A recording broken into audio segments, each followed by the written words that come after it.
Thanks for tuning in to the World XP podcast. If you're enjoying the content, please drop us up, drop a like, and let us know your thoughts below in the comments. Also, please consider supporting our podcast via the link below. It really helps us out. Will, he's back. He's back for round 2, world traveling. Will, we talked about your Europe stuff for so long, we didn't even get to New Zealand. So this is New Zealand time. How you been, man? New Zealand time. Yeah, I've been good. Not as good as you, I think, because you have a lot of big things going on in your life. Congrats on Still weird. Making it official. But yeah, it's been a bit. Last time we got cut a little bit short for sure. I guess it was kind of 2 natural segments anyway, so probably for the best because I did come back to the States for a bit after I did that Europe portion. And basically, as soon as I got back, I was immediately struck by a lot of feelings. You know, I love the States for many reasons, but I guess coming back from the first time really being somewhere else and really kind of getting used to different cultures and different ways of living, coming back to the American way.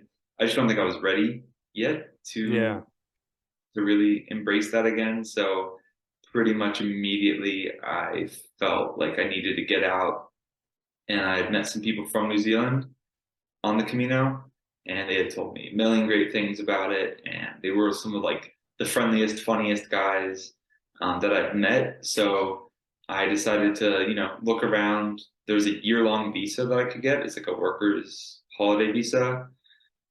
So basically you just apply. I got it back within like a couple days, and then I booked a flight for 2 weeks later to just like go to New Zealand without much knowledge.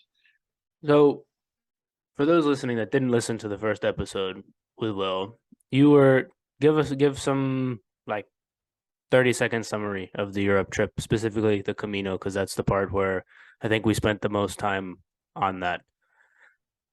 Yeah, absolutely.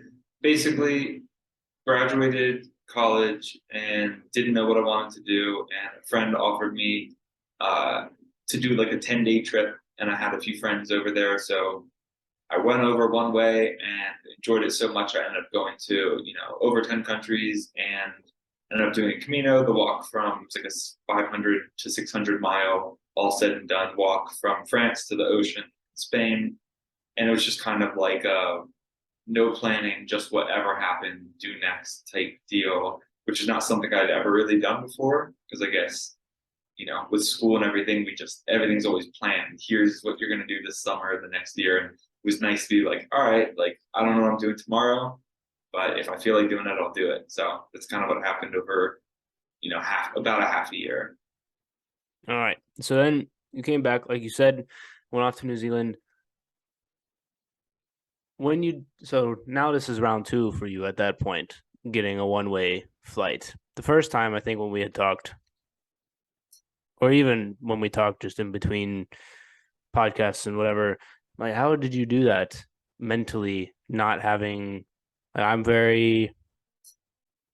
is not something that I would do. So Yeah. Was round 2 easier? Round 2 was even less planned. I guess it's kind of like, it was almost like a test. Like everything was theoretical. Like I've always felt like I can do things, that I'm capable of it. And I've always wanted to see some different parts of the world. And and I guess it was also kind of hard to frame because like this was a couple years back where like now especially over the pandemic, I see a lot of stuff where like every reel I ever see is like, here's tricks, how to get to Norway, or like, here's my travel blog. And like, I just feel like it's much more prevalent where before, like, especially when my friend Fred, as an example, when we went to Europe, I didn't know anything about it. Like I'd seen some movies with some travelers like Indiana Jones and stuff, and there were still friends that I knew, and DC's a super international place, so a lot of our friends, were from all over, but I think it was always a bit different, like you yourself going to go do something without it being like a study abroad or like a specific job lined up. But I always just wanted to do like the go over and figure it out, like see what happens, kind of wander. I guess it was kind of like a romanticized idea in my head. So when I bought the plane ticket to New Zealand, I didn't really know much about it. I knew where it was physically. A lot of people I talked to thinks it's in Europe, but for those who don't know, it's by Oh my Australia, God. about the exact opposite side of the world. So there's something cool about like going to the furthest spot away on this planet that you can really get to. Um, and I heard that nature was crazy and it has all of the things. So when I actually got to New Zealand, they have 2 hours of free Wi-Fi in the airport, and I realized I kind of had like not a full-fledged panic attack, but I was like, wait, I'm here. This happened really fast.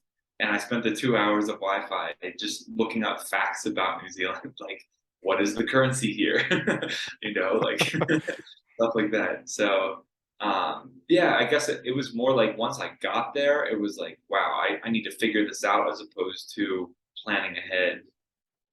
I didn't have any idea going into it what I was actually getting myself into. So what did you actually end up doing? Because it's been a few. When did you get back? 2020, 2019? It's been a few years. 2019. Yeah, So what did you actually do there? Because I remember you had a van, didn't you, at one point?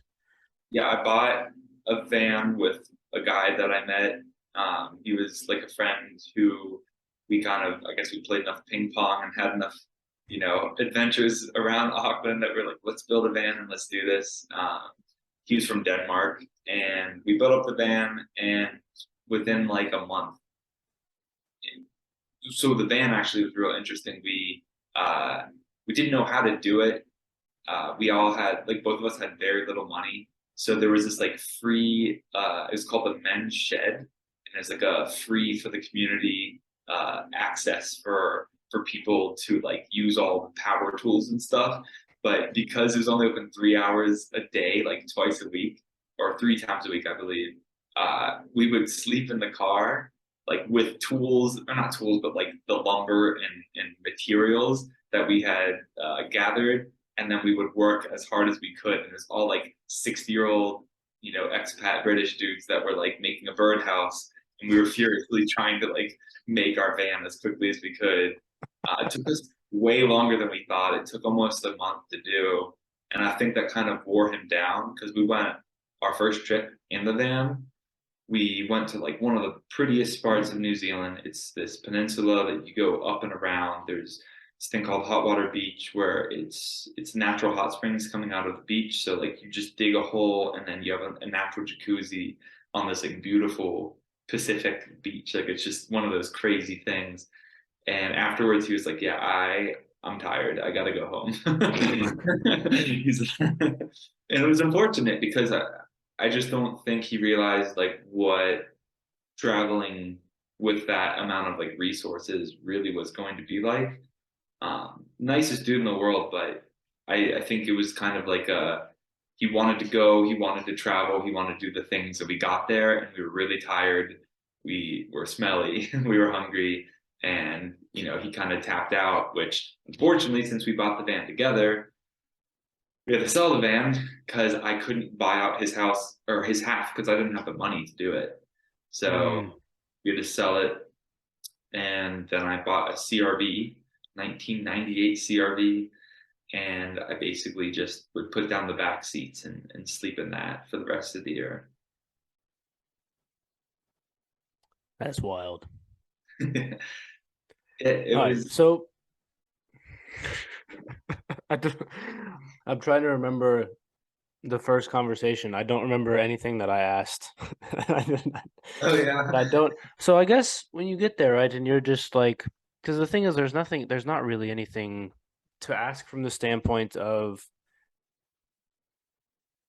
most of the time when I do these, I have some semblance of this is a thing that I would be curious about, but to just drop myself into another country and sleep in the back of a car that I bought is not an experience that I have desired or thought about. So I get okay, so you get the car, and then at this point, are you just exploring basically?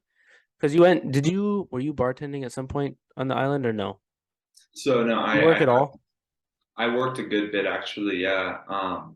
So that visa that I applied for basically allowed me to get any sort of job that was a non salary-based job. So I couldn't do anything by yearly basis because they didn't want me to just stay longer than my 1 year I was allowed to. So I could work basically any hourly job that was offered to me. But because I was the foreign person, I was not from the area, I ended up only being kind of given the jobs that were given to people who, it was kind of the bottom of the barrel. So sometimes, I would be in a bar and I'd be looking for work and they'd have like a job board, or I'd just ask the bartender or whatever. And sometimes I'd work for just a couple of days, sometimes I worked for a week, and I kind of was just, unfortunately, I should have saved a little bit more, but I was always kind of like bouncing towards the bottom. There's a couple of times I had like under $10 to my name, which was more stressful than I thought it was going to be. Like, it obviously sounds stressful, but there was times like, ooh. But then you make some money and then you're like, oh, I have $300 now. And so it just allows you to hop from town to town. And I did a lot of like day jobs. I offloaded tuna off of a cargo ship in the South Island. So that was like an 8-day, 12-hour shift, 12 on, 12 off, 12 on, 12 off for 8 days until the ship was fully unloaded. And that was just, they gave us a pickaxe, so they gave us a rubber suit, and then we had to like, they would try thawing each bay, and the bay would be like 3 stories tall. You'd have to like wedge these tuna fish, pick them up, and put them in this huge burlap sack. Like, They're big ones, aren't they, as well? The full fish. full fish, they're not like the bluefin. They're not huge, but they're like, probably 3-4 feet long, sometimes 5 feet for the real big ones, and up to 100 pounds. So getting that up, like the sacks would be sometimes as tall as I was. So getting that up and over, it was a good workout, but the hardest thing was just everything was slimy, slippery, cold, and day after day. And It smelled like shit. smelled like shit. We had one guy who, because the later on it would get, the more thawed it would be, Mm-hmm. one guy threw the fish over the top. It slid off, landed on the other guy's foot. What ended up happening is a bit of bone from the fish was thawed enough that it went to the guy's foot. Jesus Christ. When we brought him up, like, he started to be in a lot of pain. He took his boot off and he started to get black skin around the mark and be helicoptered out. And they said they almost had to like amputate his foot, which is nuts. Oh my God. So, That's bonkers. Was that the craziest one that you did, probably? nah, the tree planting was the craziest. All right, let's go through that one. So tree planting, to me, like, I definitely am more, I guess, into environmental, all the things, right? And I guess it sounded a lot more positive, ideal, whatever the word is, than it ended up being. So basically, you have this little cage strapped to your body, and the back of the cage holds a box that has 100 saplings in it, and you get paid per tree. So it's kind of one of those things where, like, you don't get paid a lot in general. It ended up being about like 13 to 15 cents US dollars wise per tree. So a box of 25 was, or a box of 100 was like $13 to $15. So if you want to hit $100 on the day, you have to plant roughly 1,000 trees. So it was busting your butt, and they would park at the bottom or top of these hills, and you would have to stage your boxes accordingly. So, I mean, like, we've all been hiking, right? But hiking, you do all the switchbacks and stuff. This would just be like a side of a mountain, and you would have to walk straight down it with, as many boxes as you could physically carry, and then, or up it, depending on where they were. And you would have to stage the boxes, and you'd be walking and planting, and you have to do like a certain amount. Some of the times it was so steep you felt like you were gonna, like, fall off the side, or you would slide down a little bit. And they had to be a certain spacing, like 4 meters by 2 meters, because when they grew up, they had, like, vertically, they had to have a certain spacing. So they would come by with a stick, and if the stick didn't measure your eyeball, then It you didn't can count. get those trees. Even though the tree was planted.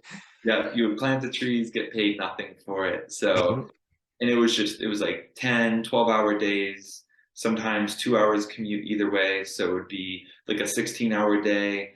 You're just absolutely muddy. You go to sleep, wake up the next day, right back to it. And it's New Zealand, so you get rained on. It was like the winter months that I was there. So you'd be out in the open, mud everywhere, up to your knees in mud sometimes, and you're just getting rained on multiple times a day. And yeah, it was nothing like I really expected. In a lot of places, they have like pretty solid health and safety codes. New Zealand is old school in a lot of ways, which can be cool, but like health and safety is definitely lacking there. um, they don't clear their trees like from before. If they go through an area and they cut it, all the trees, they'll try to get as much as they can, but there's some that for whatever reason aren't the right width or whatever reason they're there. Most places will drag everything out for planting purposes. New Zealand, they just leave it there. So when you're like when you're on the side of a cliff, it could be raining and you have to like step through cross fallen trees. And because they've been there for a couple of years, they're just so slick. There's no bark left on them. So like I've hiked a million times before, and I can't say I've really fallen much in my life. I would fall 20 times a day, like 10, 20 times a day. And sometimes these falls aren't just like a little slip, like, your ankles planting, you're twisting, you're falling. Like it was some pretty sketchy stuff, which I wasn't really expecting, but it was a weird culture too. Like a lot of What the do you people mean? were so proud of what they did because some areas were really like they didn't have an opportunity for much like economic gain. It was just kind of a poor area. Um, so this was kind of like the for people who didn't have that original chance, or sometimes the people who had a chance and blew it. Like the people I was with were, I would say, a lot of them. I found out later, our crew specifically had been convicted of some sort of crime, and my whatever you want to call it company that I was working for, which is kind of known for like giving second chances to a lot of people who may have made like a mistake at some point down the line, which is really great. So like a lot of times they would be like super proud of what they were doing and they could provide for their families in ways that like they hadn't historically been able to. But I mean, there was like tree planting songs and there was like a big culture behind it. And like, I don't know, I would see their Facebooks and stuff and I'd like add them on Facebook and everyone from their town was like saying how proud they were that they were like on the tree planting like squad. So it was different. It was very different. I can't imagine taking a bunch of young people from Northern Virginia and making them plant trees and then being very proud of that, to be honest. Yeah, probably not. And even if they are, maybe not having the full support of the community, Hmm. because that was kind of the interesting deal. Because Was so when you were doing it, was like where they lived, you said it was like a 2 hour commute, but was was there like a village where they all lived, or was it all like where people just wherever? a little bit of both. I guess it's kind of like so the north part of the North Island is called Northland, and it's kind of I would say like the last bit of what you would consider like a true New Zealand experience, only in the way that like so much of the rest of the country has been completely modernized, 5G networks everywhere and like everything is, you walk into an average place and you're just like, this feels like America, but just slightly different. Where the Northland is the last bits of I would say more authentic, because the native people there are called Maori people, Hmm. uh, and they were island hoppers, kind of like the Polynesian um, deal that made their way up to Hawaii. So they have a lot of cultural references and similar language to a lot of the other islands around there as well. But that is kind of where the highest population of Maori people were. Um, and so they have a lot of protected land there, which is pretty cool. So I got to stay with this one guy, one of the guys who I was planting trees with. His uncle was the chief of the modern day tribe, not necessarily like full chief, but he still had all of the duties, responsibilities, you know, town leader, and they were kind of near a more established area, but they had their own lands and their own ways, which was pretty cool. How long did you stay with that area? Because I remember we also had talked. I guess they're big fans of the NBA there. Yes. Um, so how long? So you were in both islands. You landed when you first got there. You were at the south one is the bigger one, isn't it? No. The- Why am I blanking? They're roughly the same size, but most of the people live in the North Island. Oh, that's right. Okay. I had it backwards in my head. So you land on the north one, and are you kind of just like going up and around and Yeah. so like what was the order of things? You land, you get the van, you're at the beaches, you sell the van. Are you at the tree stuff shortly afterwards, or like take us through kind of like the timeline a little bit? Gotcha. So yeah, I land. I didn't know what to do. I, met the guy. We built out the van, sold the van. I got my own car, and then I started traveling place to place because I didn't like some of the jobs I'd work, I'd make money. Some of the ones were this thing I'm sure you've heard of. It's called woofing. It's working on organic farms, Hmm. and that basically allows you to do like a couple hours of work a day for a farmer or something related to farming, and then they will give you food and a place to stay for free. So I ended up going to this boysenberry farm on the east side of the North Island, and it was much more of like a grassland area because New Zealand is insane. Like every few miles, every few ridge lines, you're just like, this is a different biome. Everything here is completely different than where I just was 30 minutes ago. So this place was like dry, yellow, golden grass everywhere, super pretty. And so I worked on a boysenberry farm there, and it was cool. I didn't touch my wallet for like a month, like $0 earned, $0 spent, which was like a pretty unique experience because even like going down to the store, you buy a $2 Coke or whatever, and you're like, that's money. You're still thinking about it. I didn't know where my wallet was for like 30 days, which was kind of a cool feeling. But so I did some time there, and then I wanted to go to the South Island. So there's a ferry between the islands. I went to the South Island. I spent some time doing the fish, the like offloading fish, and then there's this place called Abel Tasman, which is a national park. But basically, I hopped between the islands a couple times, and I just did a nonstop like making friends, staying in hostels. Sometimes I wouldn't even stay in the hostel. I'd sleep in my car, but then I'd hang out around the hostel to be able to meet people, to, have other opportunities for jobs or hiking or doing whatever. But I stayed here and there. I met this guy named Felix from Germany, and we had the same birthday, and it was about like 2 weeks before our birthdays. So we decided to go to the Sable Tasman together with our friend Denise. And then we basically traveled down the coast of the South Island, which is just the wild, rugged, what you think of just kind of the most rugged places you can think of, um, glacial hikes and stuff like that. And then we met down in this town, which is, I'm not sure if you've ever seen a picture of like a tree in a lake. It's one of the most photographed trees in the world. It's called the Wanaka tree, but it's just like a glass lake with a tree on it in the water with like these beautiful snow-capped mountains in the background. So we went and saw that, but it was kind of like a non-stop. Didn't know where I was going to spend. Like I never planned more than probably 48 hours ahead, but usually it was kind of you wake up and you just figure out what you're going to do, which was the fun of the adventure. It made it really exhausting for sure because you're short on resources, supplies. Um, I didn't, I had a SIM card with like a few gigabyte, like a gigabyte or something of data. So data was hard to come by sometimes. So it was definitely an experience where it's one of the newest countries in the world.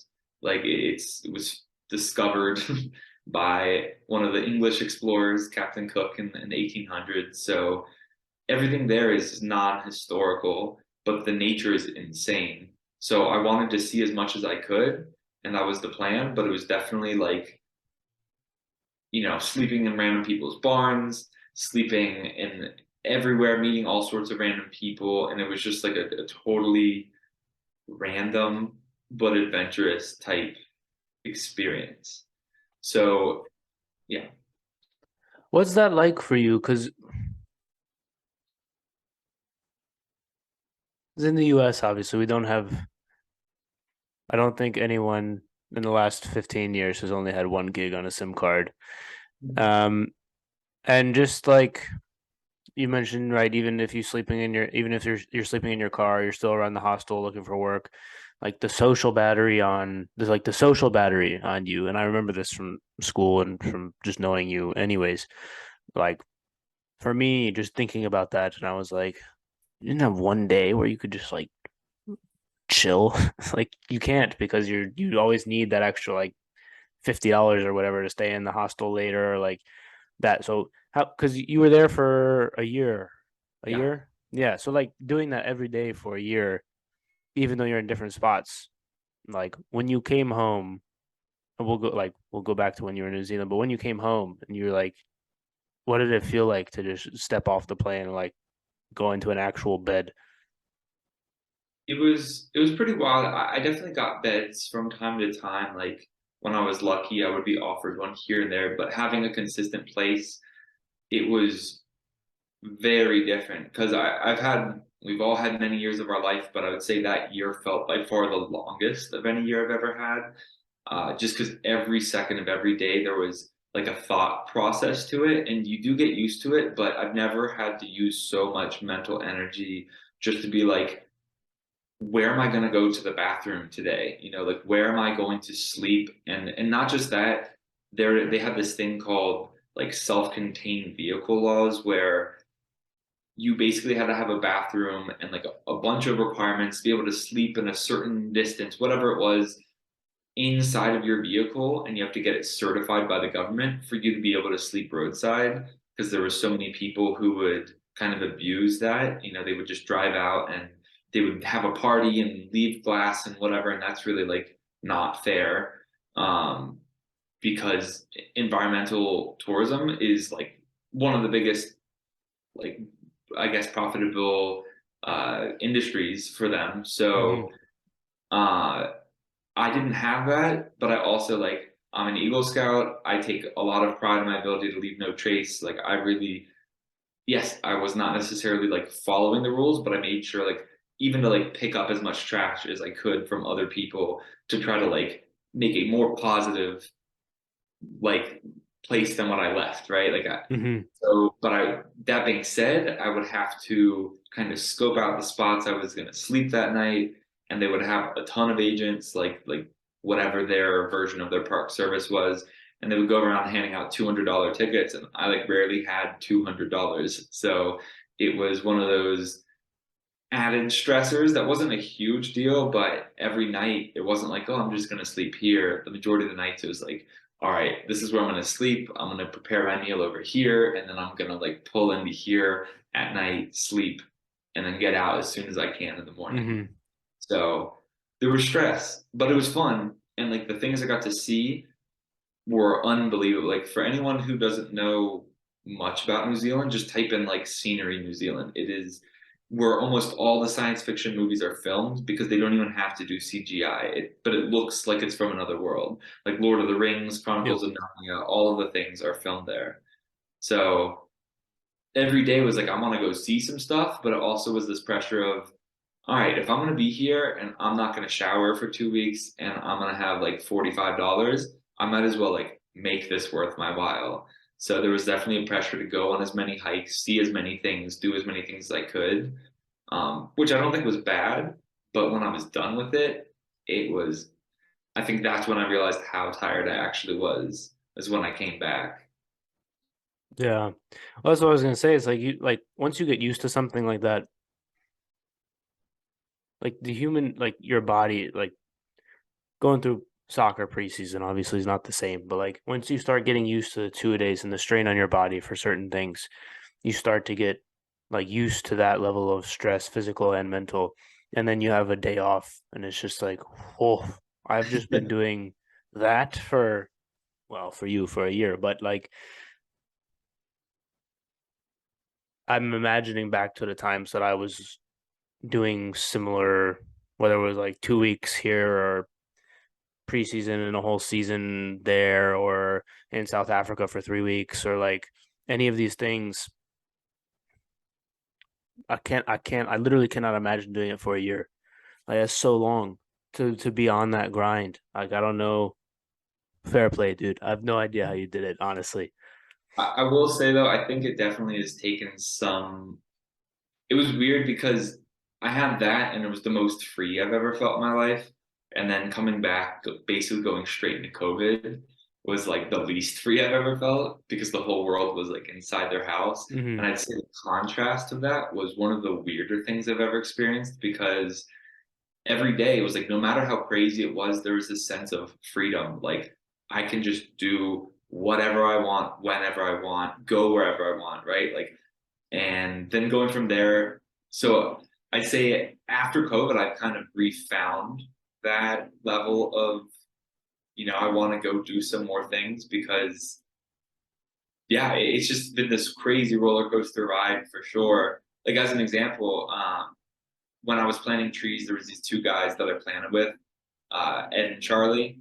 One was from France, one was from England, and just kind of it's hard to explain, but when you're in this kind of free form travel, not really knowing what you're doing, just kind of letting life, taking life as it comes to you. This guy Ed, who I was planting trees with, was trying to do a little bit of side hustle work, and he was painting anti-foul on the bottom of a boat, which basically just like means all the little like sea life doesn't stick to the bottom. And he met this guy, and the guy taught himself to sail, and he said it was the best experience of his entire life, and he hopes someday to be able to give that to somebody else. Long story short, that someone else was Ed. He walked away with the dude's yacht at the end of the day, and he came back to the tree planting, like where we were, and he's like, "Guys, I got a boat." What? Yeah, we got a boat. It was literally just like got a boat, and so it was genuinely unbelievable. But then we realized so we were about a 2.5 hour drive north of where he was. We had to drive down, stay with some people that we met, and then sail the boat. And none of us knew how to sail back up to the place we were planting trees.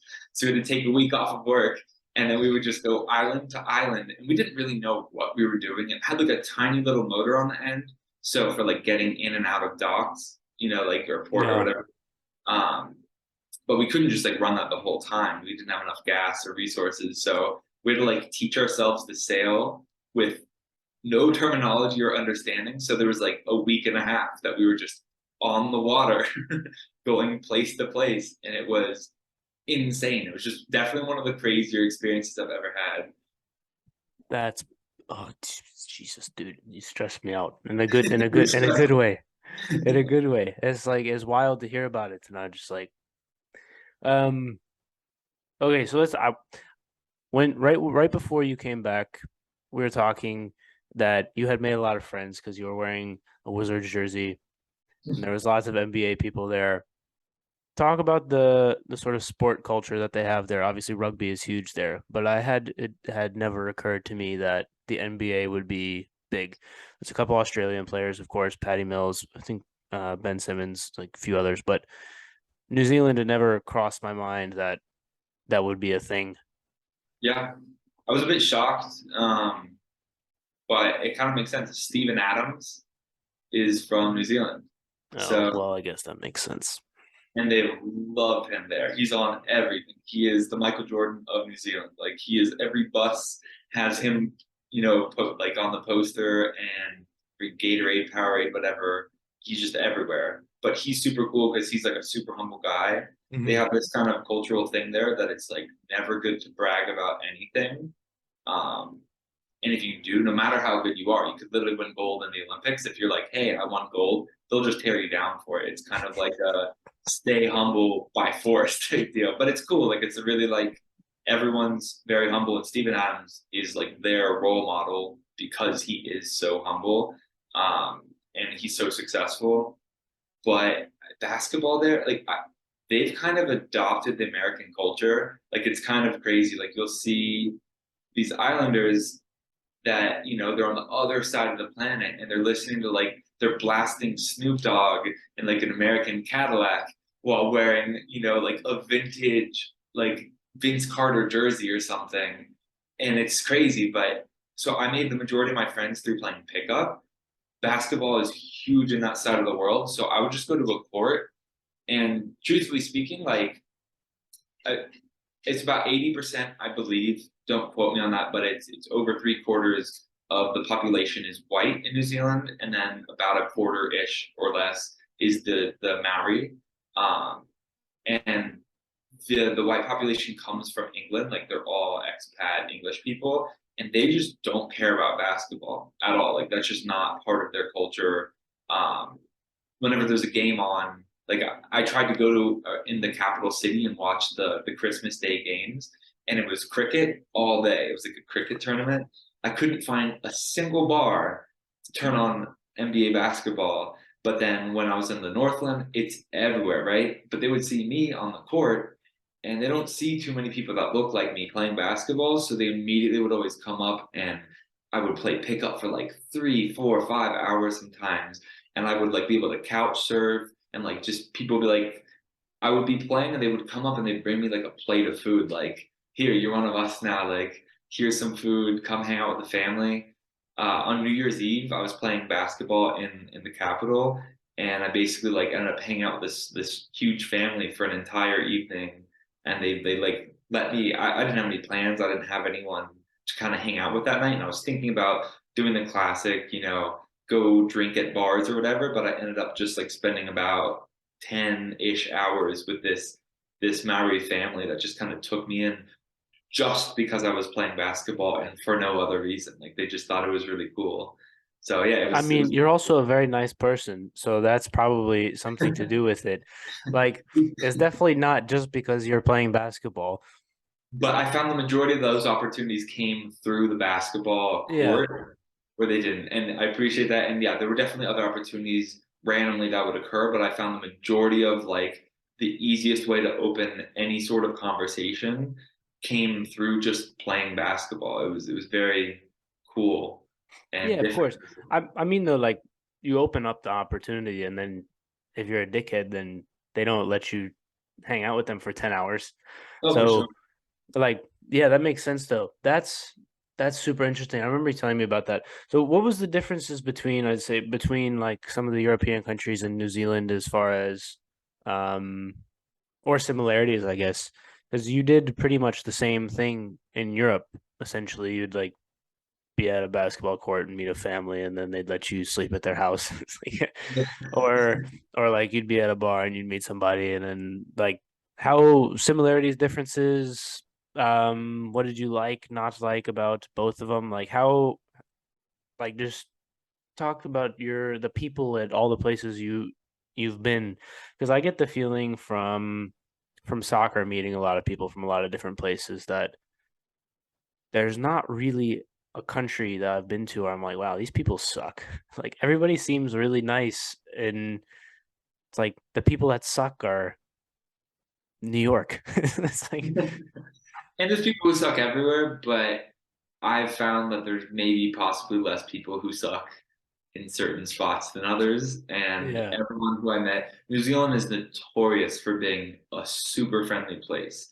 Like they're just, and like genuinely nice too. That's the difference. Like I've definitely found like, I have family in Alabama, and even just being in like the South adjacent area, there's a lot of Southern hospitality that very much exists, and I appreciate all of the things I've had. But I've also found a lot of kind of, the bless your heart, the kind of fake friendliness, that's the or worst.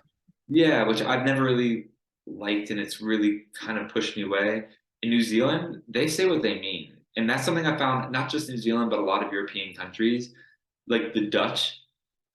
They're so unbelievably blunt, and at first it caught me off guard because no one says anything they actually think. Like at least not through my experience. Like as an example, if someone didn't like my shirt, they'd be like, "Hey man, I don't like your shirt." And at first I was like, what? Excuse you? But then I realized like they didn't mean that as an insult. They just want you to know where they're thinking. So there was never like any sort of, I'd say, like miscommunication. And if it's something as dumb as a shirt, who really cares? But like I always knew what they felt and what they thought, which I just found made friendships immediately like stronger, because if you guys were on the same wavelength, it wasn't like, oh, we like each other, I think, and finding out, oh no, he hated my guts the entire time, but he was just Yeah. being funny for some reason. So I just found that the blunt way that they spoke, I really, really enjoyed and learned to love. And then I tried to adopt some of that. And then I came back and then it just made me sound kind of rude. So I've given up on that for a while now. But I miss it. Like I definitely miss the ability to like no question about where somebody stands. Like they're speaking their mind. And that's pretty common through a lot of places I found along the way, at least. Yeah. Soccer is the same. And I've run into the same problem that you have here. Um, and that's a bit interesting because I don't like guessing where people are thinking. And the other thing I think that's a little bit deeper into why is because I feel like people can separate, like, I don't like your shirt doesn't mean that I don't like you. And people here will take, if you say I don't like your shirt, they're like, well, he hates me. It's like, no, actually, I just don't like your shirt. And that ability to separate, for me, I can separate it because I've been in soccer with foreign people, or like people not from America, my whole life pretty much. And then for you, who've been traveling, I'm sure you've experienced much the same. Where for you, I think that's why when I was in South Africa, I was able to like fit in with people. Like we were in our group from here, obviously, but when we could just get off the bus and like wander around, I just make friends with people because I never had to make that adjustment of, oh, he doesn't like my whatever. That means he doesn't like me. It's just like, oh, okay, that's fine. Well, I didn't like the shirt either, even though I'm wearing it. It's just because that's the only thing I brought. Sorry.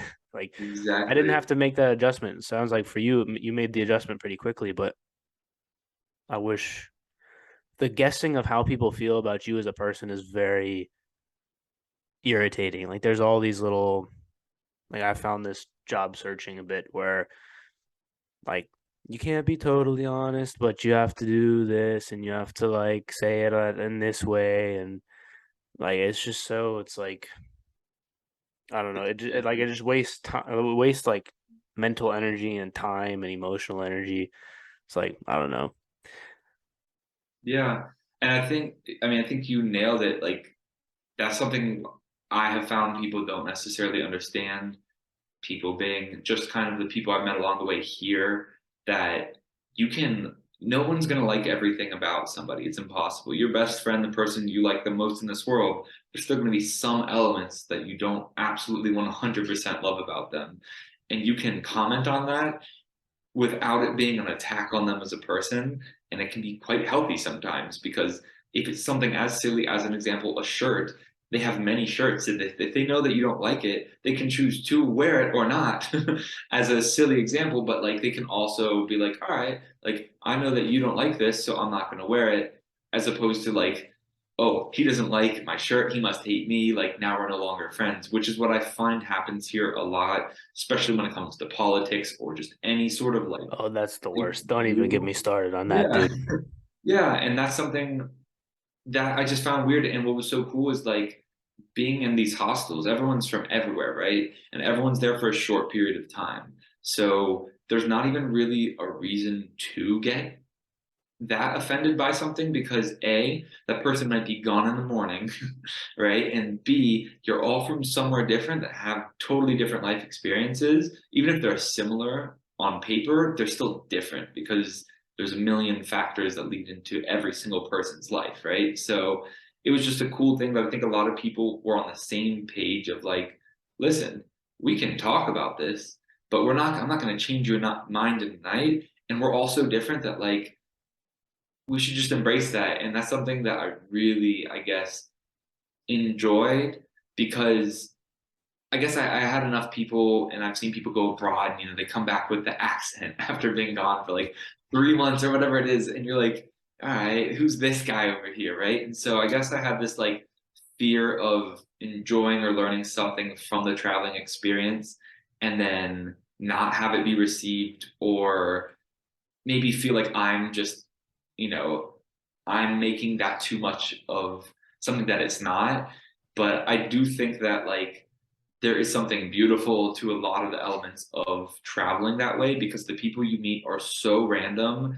And I mean, I was traveling completely solo for the most part. I would pick up random, like I would pick up hitchhikers, I would pick up, like I'd be in a hostel, like my friend Felix. I met this guy at a hostel, and next thing you know, we're traveling 2 weeks down the coast together in the same car. Like he was in my car, but because we just felt this like automatic level of like respect and connection or whatever, it didn't feel like a lot of people I meet who you're like, you're just being nice to be nice. Like I knew that when he was being nice to me, it's because we were actually getting along. So I felt much more comfortable extending something like, let's sleep in the same car together with a total stranger on a coast with no cell service in the opposite side of the world. Like, Yeah. that's not necessarily something that would feel natural with a lot of people I meet from our culture, I guess. No, 100%. I wouldn't dream of doing it. But like to your point, when you get in that situation, I think I don't know, were you like that before you traveled to Europe as much, or did it make a big adjust? So like I would make there was one time at Mary Washington, um we were doing move-in day. Some of the foreign kids were already there, like the study abroad, like the ones that were coming in. And that day, like 2 hours into the day, one of the other girls on moving crew was like, "Oh, so how long have you guys known each other?" We were like, "We met this morning." Like, "No, you didn't." It's like, "Yeah, actually, we did." It's like, "You guys seem like you're best friends." It's like, well, when you get the vibe of the person that they're not gonna bullshit you, it's and you don't have to guess. Like, people don't want to jump into friendships because everyone feels like, I don't want to say everyone. A lot of people here, I feel like they have to guess if that person is being nice because they're nice, or they're being nice because I feel like they have to be nice. And I also feel like people here have gotten very good at being nice just to seem like they're being nice, that it's hard to tell. And then nobody wants to put in the effort and get burned on the back end because that happens. And like, I don't know, you know plenty of people is like, "Oh, I thought that guy was my best friend," and then he like stole $200 from you, or like all those stories. And it's like when you hear about somebody in South Africa getting like their wallet stolen, they weren't friends with you for 2 weeks and then they stole your wallet. They just stole your wallet. Yeah. It's like, I don't know. That's not a great example, but like, you know what I mean? Yeah. No, for sure. It's a 1 day con. It's not like a long term. And stealing a wallet, yeah, maybe is not like the best, but I know exactly what you mean, where it's like I do think it's like part of our culture to be liked by everyone. And that's going down a whole different deal of social media influence and all that stuff. But and I feel it too. Like since coming back, I've definitely felt myself regress because I'm so far away from it. And there was a year and a half where we were in this COVID world where it's like no matter how much you try, if you're spending a year and a half not really doing much, like no, I feel like I progressed a lot, and then being back here has definitely made me go back to certain ways. And I have to actively kind of remind myself that like it doesn't have to be this way. Like there's a million ways to live your life, and you don't just have to be nice to people just to be nice. But I want to be nice to people, right? Like I want to like, improve someone's day when possible at any given point. But also if I don't like somebody, I've been trying to work on like finding the easiest, most cordial way to just like not necessarily stay friends. Like during the pandemic, I did this like mass I think I had roughly around something like 1,000 people I was following, and I unfollowed like three-quarters of them, over 700 people. I was stopped by Instagram from unfollowing only on the concept, like my I guess my criteria was, would I feel comfortable reaching out to this person today and sending them a message about anything? And if the answer is no, then why would I need to follow what they're having for lunch? If I'm not even willing to have a conversation with them, and some of them are super cool people like that I met along my travels or met back in the day. But to me, it's this feeling of like when we're always being under a microscope of everything we're doing, of course we want people to like us because there's so many more people with eyes on everything we're doing. And so when we get in this mode of like, you may meet someone random and you're afraid that they have the power to like make you feel, or not make you feel, but they can put you on blast so easily now, that now I feel like people are living in almost like this fear of being disliked. So they're just trying to be nice. And I didn't necessarily feel that.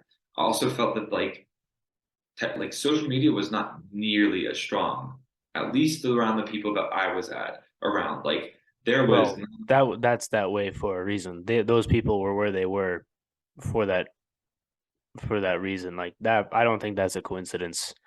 yeah, yeah. It was cool though. Like sometimes here I feel like it's impossible and inevitable for us, impossible not to, but it's inevitable for us to just always have phones all of the time. But it was nice because so many people I met, you were able to like sit down and have a meal with a group of 6 people and not see a phone for 3 hours, like not one time, unless it was like looking up a fact about a conversation you were having, or something very relevant, showing a picture of something you did that day Hmm. in person, not like, oh, check my story or whatever it was. Like it was like a very authentic, organic connection that I very much enjoyed, that I just don't necessarily find here. Yeah, I need to get better at that. I've the having the phones out at dinner or whatever. I've used to be horrible at it. Yeah, I've gotten better. Part of that, I think, is one, you don't want to be in that situation. Like with friends is a little bit different. Like if you have to go to a dinner with like your extended family or whatever, and you're like, oh, why am I here? Like you're it's an easy out. It's an easy avoidance of the uncomfortable thing of like, hey, let me actually learn to have a conversation about whatever. It's almost like cheating. It's like cheating your way out of like learning to communicate with people, which is another thing, right? With in person, like there's so like the amount of people that are I've had quite a few people that are our age that have hit me up about various things, and I've been like, I don't know what I would talk to you about. It's not because you're a bad person, but like, can you have a conversation about something and have it branch off into like we started with you in New Zealand, now we're talking about social media, and now we're talking about having conversation with our grandparents. Like the conversation can go because there's a I don't know what the right word is. flow, I guess. No, not flow, but it's like we've taken the time to listen to like I've taken the time to listen to what you have to say, to think about it, and then say, that's interesting. This is what I think about that, rather than listening to what you just said just so I can say, oh yeah, but how about this? Like listening to listen rather than listening to respond. And that's the social media thing. That's what happens on Twitter. People don't actually read what you say to understand what you say. People read what you say so they can get you. And I feel like that is just like it's gotten so prevalent. It's the same thing with being nice just to be nice. Like people don't just hear the words that you're saying or read the words that you write, or like they hold the door so they can say that they did it later. Yeah. Maybe that's me being overly cynical. Um Yeah, I do think we're both being like cynical, but I know I am cynical sometimes. But I'd say this is more, when I say this, it's more a generality than an absolute. Like of I do speak course. in generalities a lot, and I definitely have conversations with people where they might hear this conversation and be like, "What about this or this or this?" And it's like I can point to a million counterexamples, but if I was to like talk about the trend that I have seen through all of the interactions, I'd say there's a huge push going in this direction, and that's something that's unfortunate in my eyes. Some people they are comfortable, and maybe people who would never have the social ability to, let's say, go to a room with 6 people, that they've found their avenue through social media, and there's many beautiful things to it. But I think as a whole, if you were to weigh all of the pros, all of the cons, I think it is more a con than a pro, and the way that it's being used. And I'd say like it is clearly affecting, like you say, I was a bartender, right? People who are under a certain age have no ability to have like hold a conversation. It's pretty evident they are so in their phone, they don't know if it's not a dance or not, whatever, they don't know what to do in the conversation. There's no flow to it, and they're so glued to it that it's alarming, and it's like a pretty evident thing. And that's like one of the cool things about being a bartender is you get to see a lot of people from a lot of walks of life. And yeah, I would say that, yeah, speaking in generalities, going back is probably not necessarily, you say it's cynical, it is cynical, but I also say it's pretty accurate through what I've seen. Yeah, I see it with my little brother. He's 14 now. It's like I can't have a conversation with him at all. It's like it's impossible. And partially it's because when you're 14, you don't know shit about anything. But like the other part of it is like, hey man, how's it going? Good. Like I don't I don't know. It's weird, but I've learned that through doing this podcast. Even like earlier today, going through some stuff, like I had to get myself up and ready to like mentally to have a whole ass conversation because the first episode of the podcast compared to the ones that I've done now, like obviously it's not been a straight upward trajectory, but like this is not. You have to learn how to communicate in a way that it takes mental focus and energy to like not zone out, right? You remember everyone remembers when they're in math class and they zone out for 30 seconds and then they come back and they're completely lost. It's like if you're having a really in-depth conversation, it's similar in that way.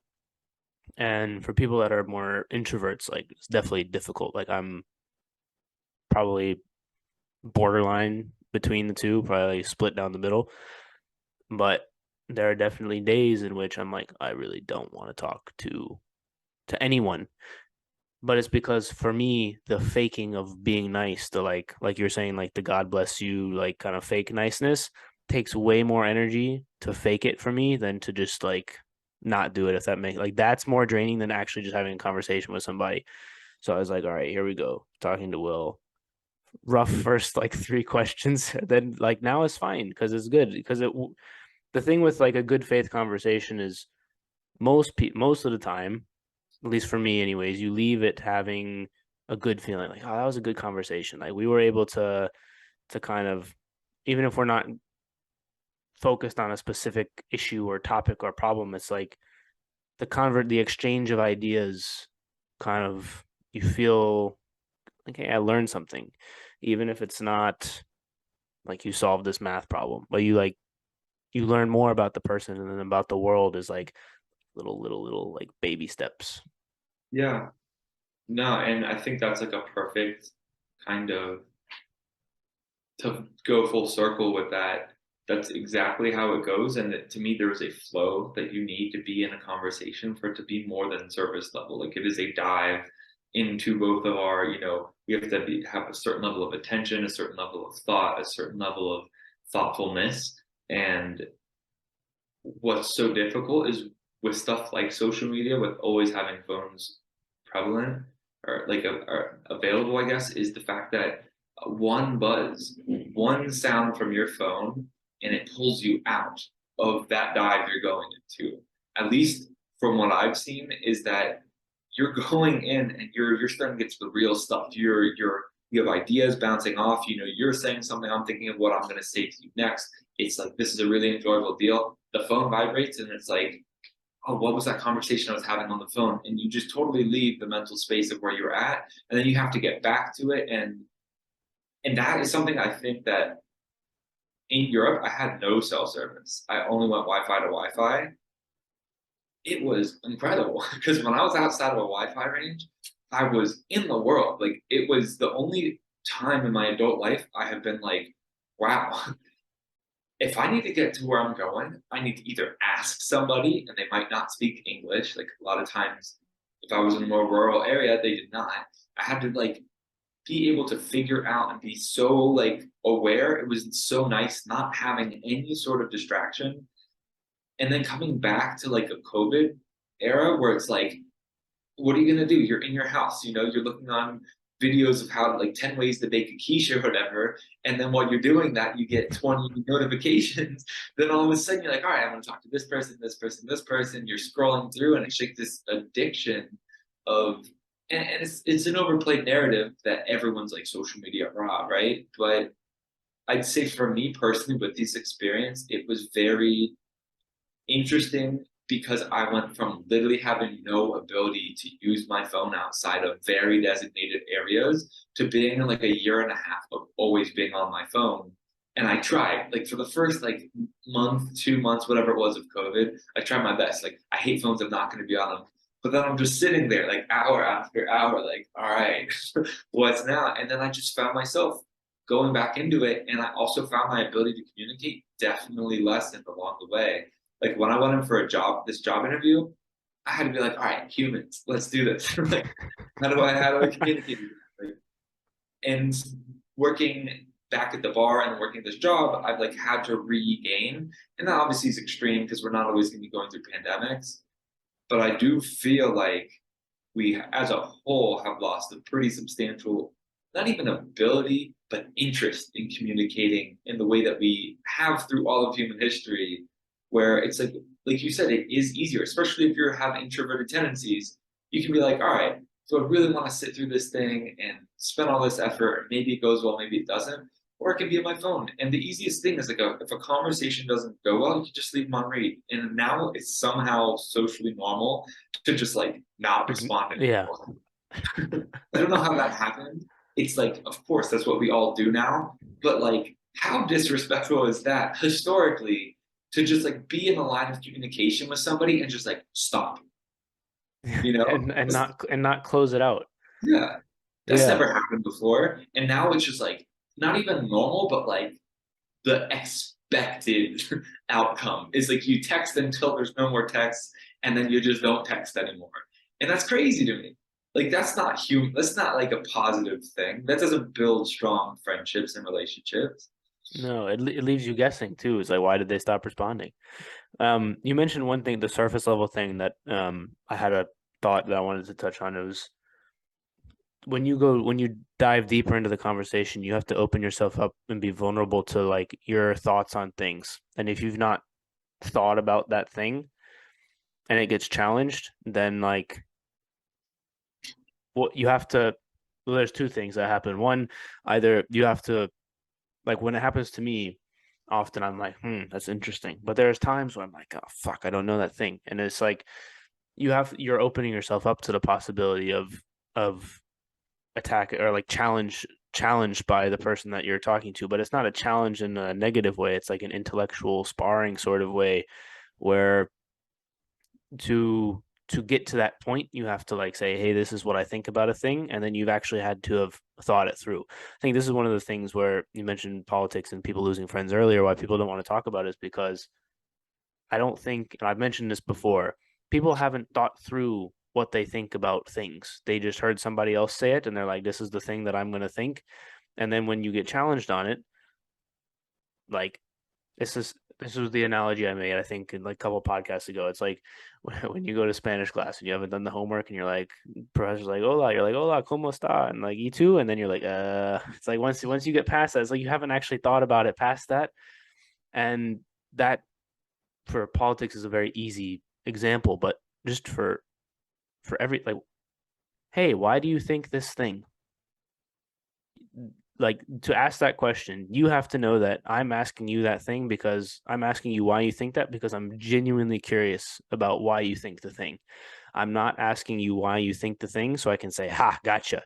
Because that's not funny. That's not helpful either. And then you have to know that I'm asking it because I'm actually curious about why you think it. And then you, if you've thought about it, will give your best answer or close to best answer of why you think the thing that you think. And then we can work on that together. Like, oh, that's interesting. Have you thought about this? And that's like a it's it's like the underlying of I'm not asking to get you. You don't have to guess that I'm asking in good faith. Like everything is coming back to like, are you guess like people are guessing now. Why did you leave me on read? Why did you ask why you think that? Why did you do that? And like that's not the stress that that puts on people is like I don't know. It's like it's insane. It's insane, honestly. To have to every interaction you have to guess what the person meant. It's like it's not fun. No.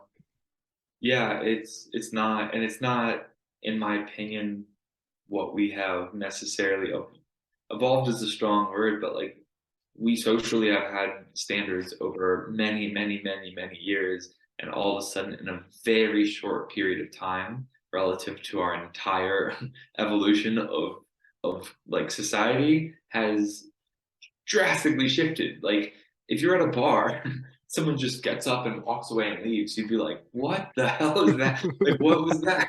Right? Like if you're just thinking an open dialogue and they leave and they have half a beer in their cup and their wallet's on the table, you'd be like, "Are you okay?" But now it's like you text somebody and like I feel sometimes when I send texts, it's like, "Oh, that'll be cool if they ever text me back." But like good friends, like like and I do the same thing. Like, mom, if you're listening, like she'll send me a bunch of like articles, and like I love her to death. And I've told her this before, but she sends me 8 articles and only four remotely relative to something. I've gotten in a habit where like I don't always respond to her, and I'm part of the problem too. But like, how crazy is that? Like, imagine sitting down with somebody and being like, "Let's talk about this," and they just don't like give you anything. There's They no just get up and response. leave. Yeah. Well, the flip side to that is that we've been talking about you're putting your phones down at like putting your phones away at dinner. So it's like there's two sides to that coin where it's like, yeah, I didn't respond to your text, but that's because I was having a conversation with somebody else. Like I haven't texted anyone in that hour since or hour and a half since we've started talking. And then that the flip side is like, well, I just got up and left half a beer in my wallet at the thing. So it's like it's the respect of like, hey, I'll text you later. Like you get a text, be like, hey, I'll text you later, or like it's both. It's everything. It's like all the things where it goes back to people just being blunt and clear and like what they mean, what they're communicating. It's like, hey, I mean that I'm going to text you back because I'm busy. I'm not making an excuse because I don't want to talk to you. Although that's a whole different can of worms to go down. But like it's like an I don't know. It's like people's honesty to a fault. It's like, well, we could use some more of that right now in life generally, I think. Yeah. Yeah, two parts of that. One, I've also heard and very much agree with like you have the right to your own time, and like I think it's very much you don't have to respond, but then also you can tell the person that as well. There can be that sort of ground Boundary setting. boundaries, because what always is interesting to me is when like we all know the types. There's some people who have their phones on them all of the time. Maybe they'll post 10 stories on Instagram by the time you've, had between each text or whatever. And for a fact they have their phone all of the time. That's very different than like when I would go to Brock's back in the day, which was our college bar. I used to like to just take either cash or a debit card, and then my ID and nothing else with me. Like I would love I just forgot you did that. yeah, I would turn my phone off and keep it in my desk at my wherever my room, and I would leave. And that way I could go on the town. I have my money, I have my ID. If I get pulled over by the cops or whatever, like I'm not just like ID list, and I could get in the bars and whatever. But then I could like be in the world and like enjoy life. And people thought I was insane for that. They're like, "Where's your phone? Why don't you have your phone?" It's like I'm literally with 300 of my closest friends right now. It's like I'm gonna be fine for 3 hours without my phone when you can turn to me or whoever. Like, yeah, it's not like none of us had our phones all of a sudden and like the whole school burned down. We needed to call our parents. It's like, no, it's fine. Yeah, it's a weird dynamic, and like I still want to go hiking. I like having my phone in airplane mode or off and away, just because like I enjoy having those moments away. And I think the fact that like I hope, at least for the people who text me, you know, I say I have plenty of very close personal friends, but I'm zero people's emergency contact because everyone knows that if they need to get in contact with me, there's like a 50, like a 90-10 chance they're not going to be able to get a hold of me. And I'm pretty good about responding in a relatively like solid amount of time, but I also want to do it when I'm ready. And if I'm in a conversation and I have to go on a hike, I'll be like, "Hey, I'm going on a hike. I will talk to you later." You Yeah. know, I But also hate. people know that about you. Like when I text you, I don't expect a response like that hour or whatever. But I'm also not sitting there like, why is Will not texting me back? Yeah. This fucking bitch. Like I don't like I because I know that's the type of person you are. But also to your point about the hikes, you've learned to appreciate those moments in a way that I don't think a lot of people have. Like I still don't probably appreciate those moments as fully as I should when I'm out and like hiking and you see the top of a thing. Like sometimes I'll be like, I saw this on Google, I don't care. It's like which Yeah. is like horrible, like to really take in what that is. And then oh fuck, I had another thing that I was gonna say. Oh yeah, some people will text you at just like random hours and then expect the response. Like to your time, but you have a right to your own time. It's like it's the like do people not think it's like the I don't even know what I'm trying to say. You get text at like 10:30 at night and this was like, why didn't you like text me back? And then but I've also had the text at 11 p.m. like, hey, I need help from whatever. And then that's kind of like to the point about knowing who's gonna have what. Like I wouldn't text you at 11 p.m. Hey, I need help. But so it's like knowing which person does what thing, and it's like there's so many variables to all of it. But it's I think like I don't know. It's just the world, like you said, the evolution or like the amount, like the change of communication last 15 years. Like we as humans and our pea brains are not ready for it at all, and we are struggling massively.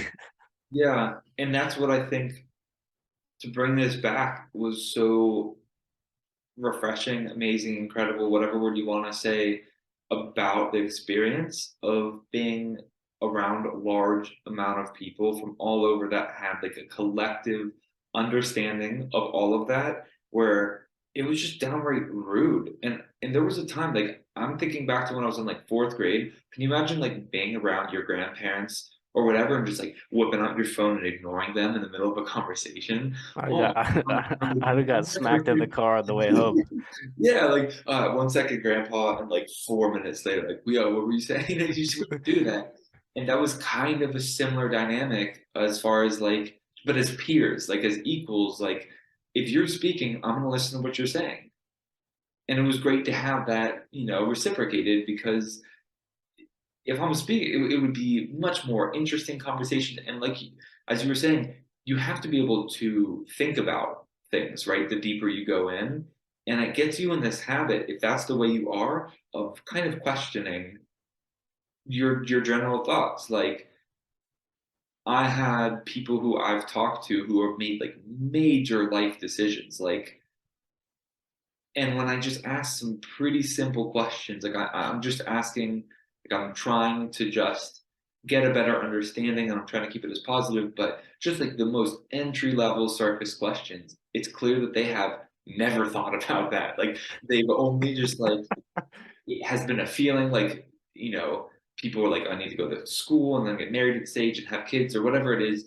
And then all the other things. And it feels like they need to do it, but you're like, but like, okay, that's awesome. I'm here for you. Like, what are something like, when was the first time you decided to do this? Like, that's a fair question, right? Yeah. Like, you're like, oh, I don't know. Like, well, where do you see yourself in 5 years? Oh, I don't know. Uh, on a scale of 1 to 10, how much is this something you like want to do? Oh, I've never thought about, and then Five. yeah, 5 on a good day. And then you realize like so many people don't necessarily think. And I guess that level of conversation and meeting people with such different perspectives kind of got me in a habit of like, wait, just because this is something I'm used to, like, why am I used to this? And, thinking slightly broader, like, there was this one time where I was making a peanut butter jelly sandwich in a hostel, And this guy was like, "What the hell is that?" And I was like, "Oh, it's a peanut butter jelly sandwich." And he's like, "That's really weird. Is it like a pastry or something?" I'm like, "No, it's like an average American lunch for children." For children. That's not nutritious. Like, what? And I was like, no, it's like it's totally normal. And my instinct was like, well, I'm American, therefore I'm right. Like, obviously that's not what I actively thought, but there was an underlying tone of that. Like, that's what we feel as Americans. Everything is Yeah. American centric. So I was It's like like, I'm American. We saved you during World War II. Therefore, therefore this sandwich is normal, right? yeah, And so that, I guess, was my subconscious thought process, was like, well, just because you don't know it, it's clearly normal. And then, like, I basically started turning to like, well, have you had this before, to everyone in the room. And I was like, no. What is that? And then I realized I was the only person in the room who had ever eaten a peanut butter jelly sandwich before. And I was like, wait, just because it's normal to me doesn't mean that it's normal to the world. And the point I've told all my friends, they've heard it a billion times, is like, we're just under 400 billion people, right? In this country, 400 million people in the United States of America. There's yeah, like the 7 370 or whatever, something like that. and we're about to touch 8 billion people in the world, which Jesus percentage wise, Christ.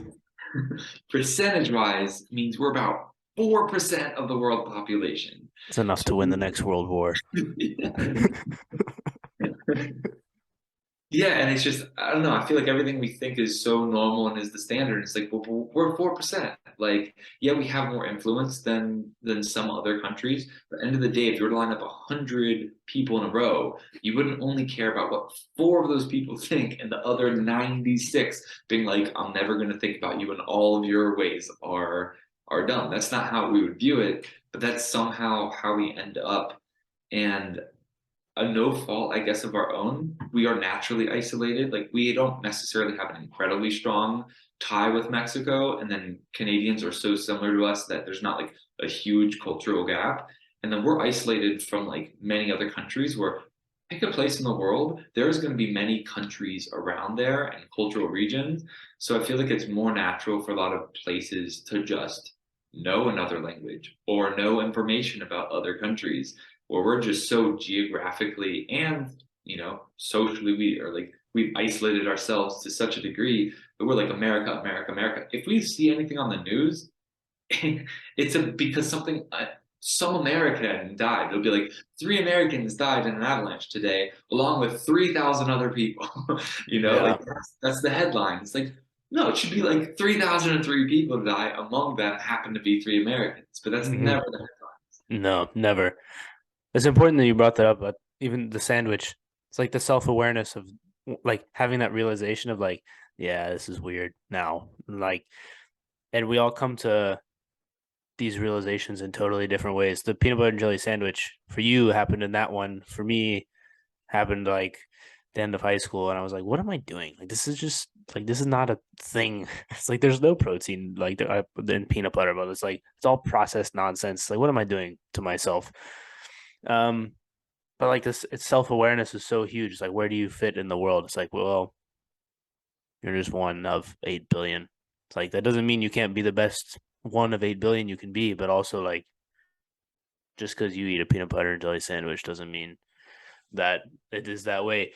Um, yeah, part of the news stuff is like it's because we're here. It's like if you were in Britain, they wouldn't say 3 Americans died in the avalanche and also 3,000 people. They'd probably just say the 3,000 or whatever. But it's really weird. It's just like you people need to pay attention to what's around them. Like where's their place in the world? People don't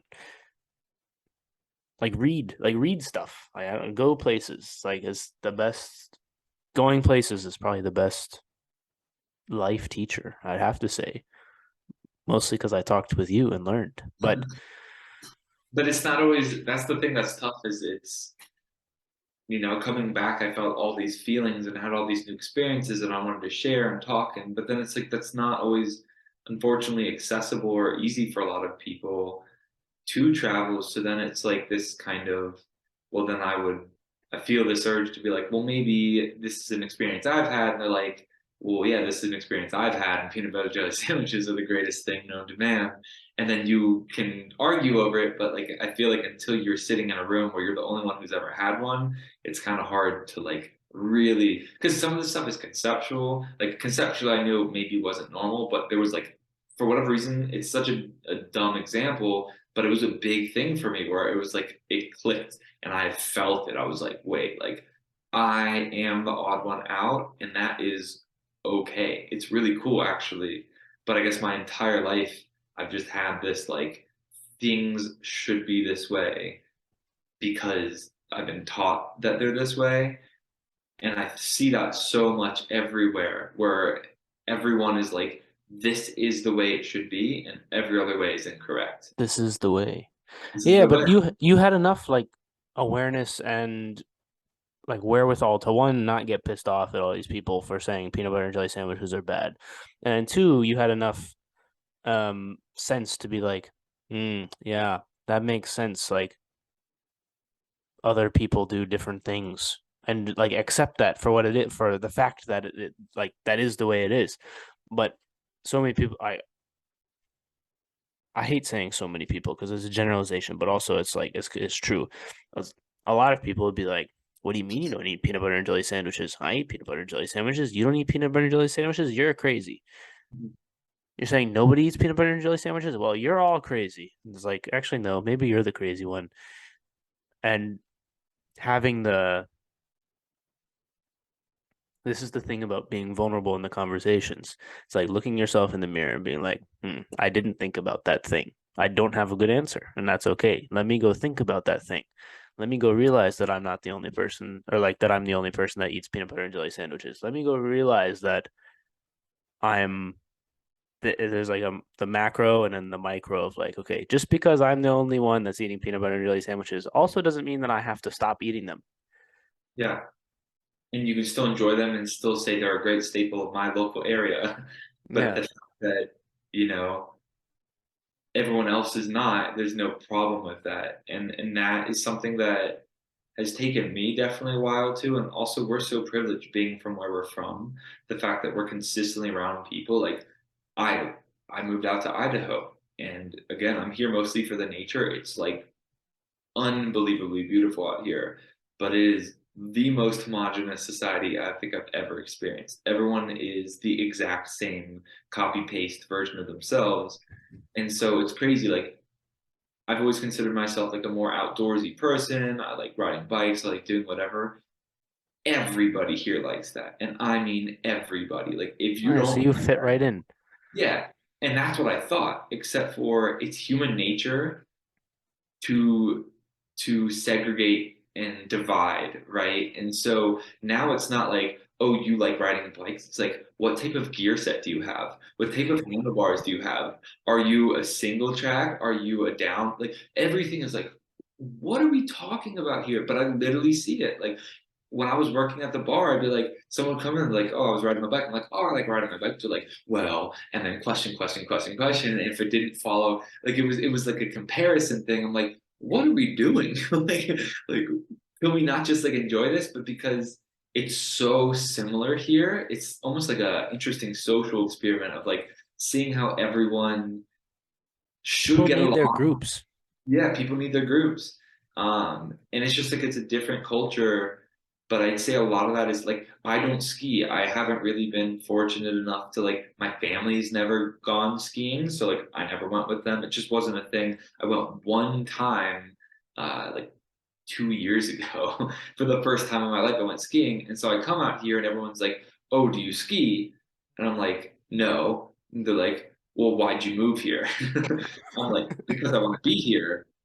And they're like, I can feel they're like, well, if you don't do the things that we do, you shouldn't be here.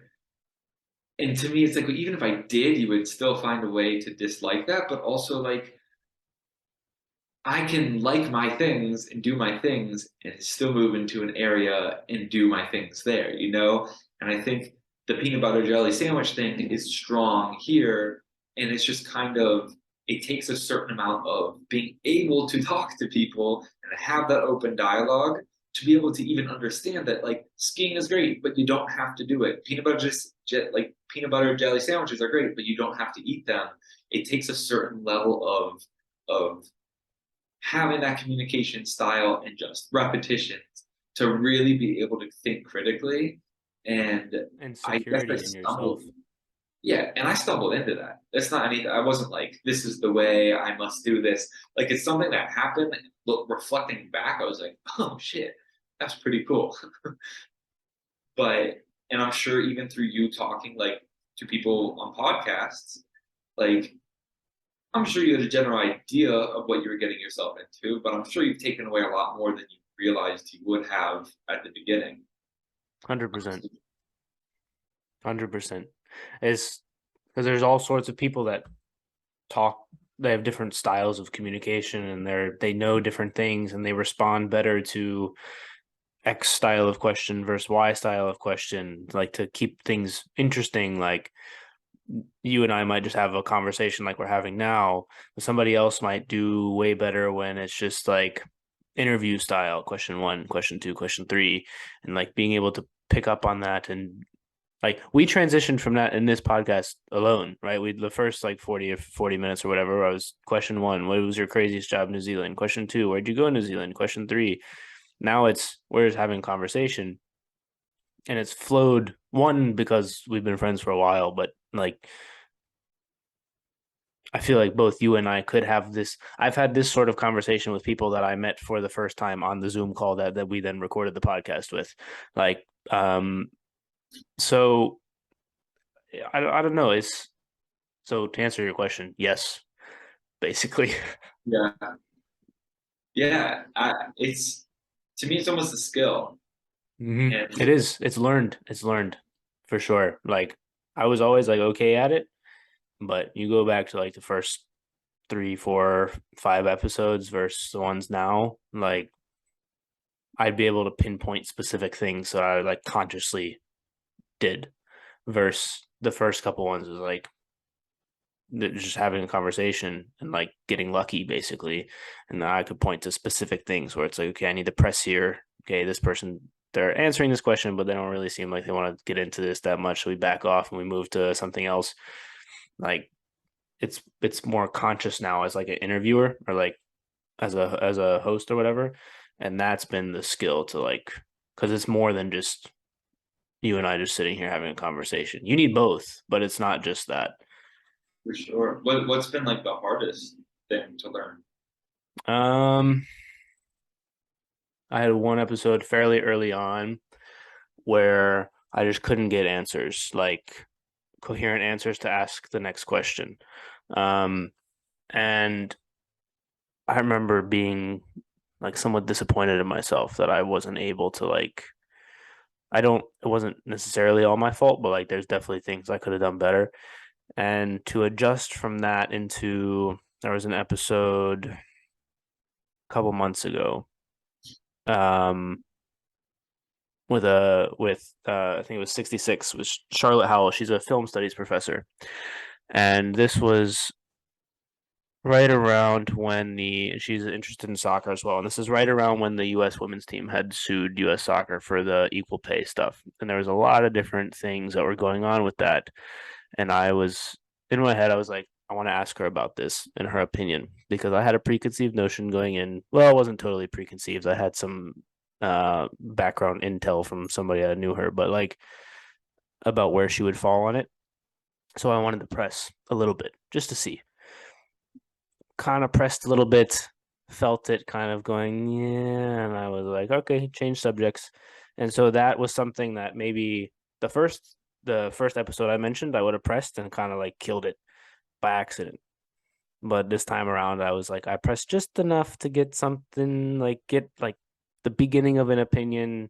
And I was like, okay, now we move on. It's like the how far do you push that line without totally killing it, the whole thing. Because you need the good faith thing. You like I didn't want her to think that I was out to get her because I wasn't, but I actually wanted to like dig deep into hear why she thought what she thought. But then it's kind of like, well, that I don't really need to go to push much more. Like killing the interview is not worth me pushing one question deeper and like knowing where that line was of like, this is probably the last one I can get away with before it's like dead. That's cool. That's something I feel like sometimes I need to learn as well. And I'm sure that's like when you're in a podcast format, it's like a hyper focused version of that. Like you have to have that control, otherwise it doesn't go like smoothly or successful. Mm-hmm. I don't know if I would have killed it. I don't know where exactly the line was, by the way. Charlotte was super nice and it was a great conversation. And that was just my own gut feeling on the day. So not that if she's listening to this, Charlotte, I really enjoyed our conversation. But yeah, just as the example. Or like another one was the one with Dr. Nerschel or Granddad as that one. If you just give him one question and just let him go, he'll just talk for the whole time. So it was like where to interject properly and where to like ask for clarification and where to do these things without like while also letting him just run with whatever he wants to talk about because that's what he does. So it's like that sort of thing. Yeah. And I think that's so cool. Like I'm assuming that's helped you in normal life as well, outside of podcasting. Mm-hmm.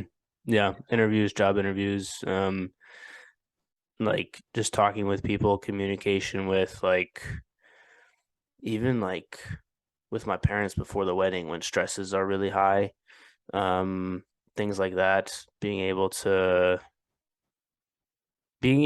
articulate and exactly what you think or what your idea is in a way that makes sense to the other person.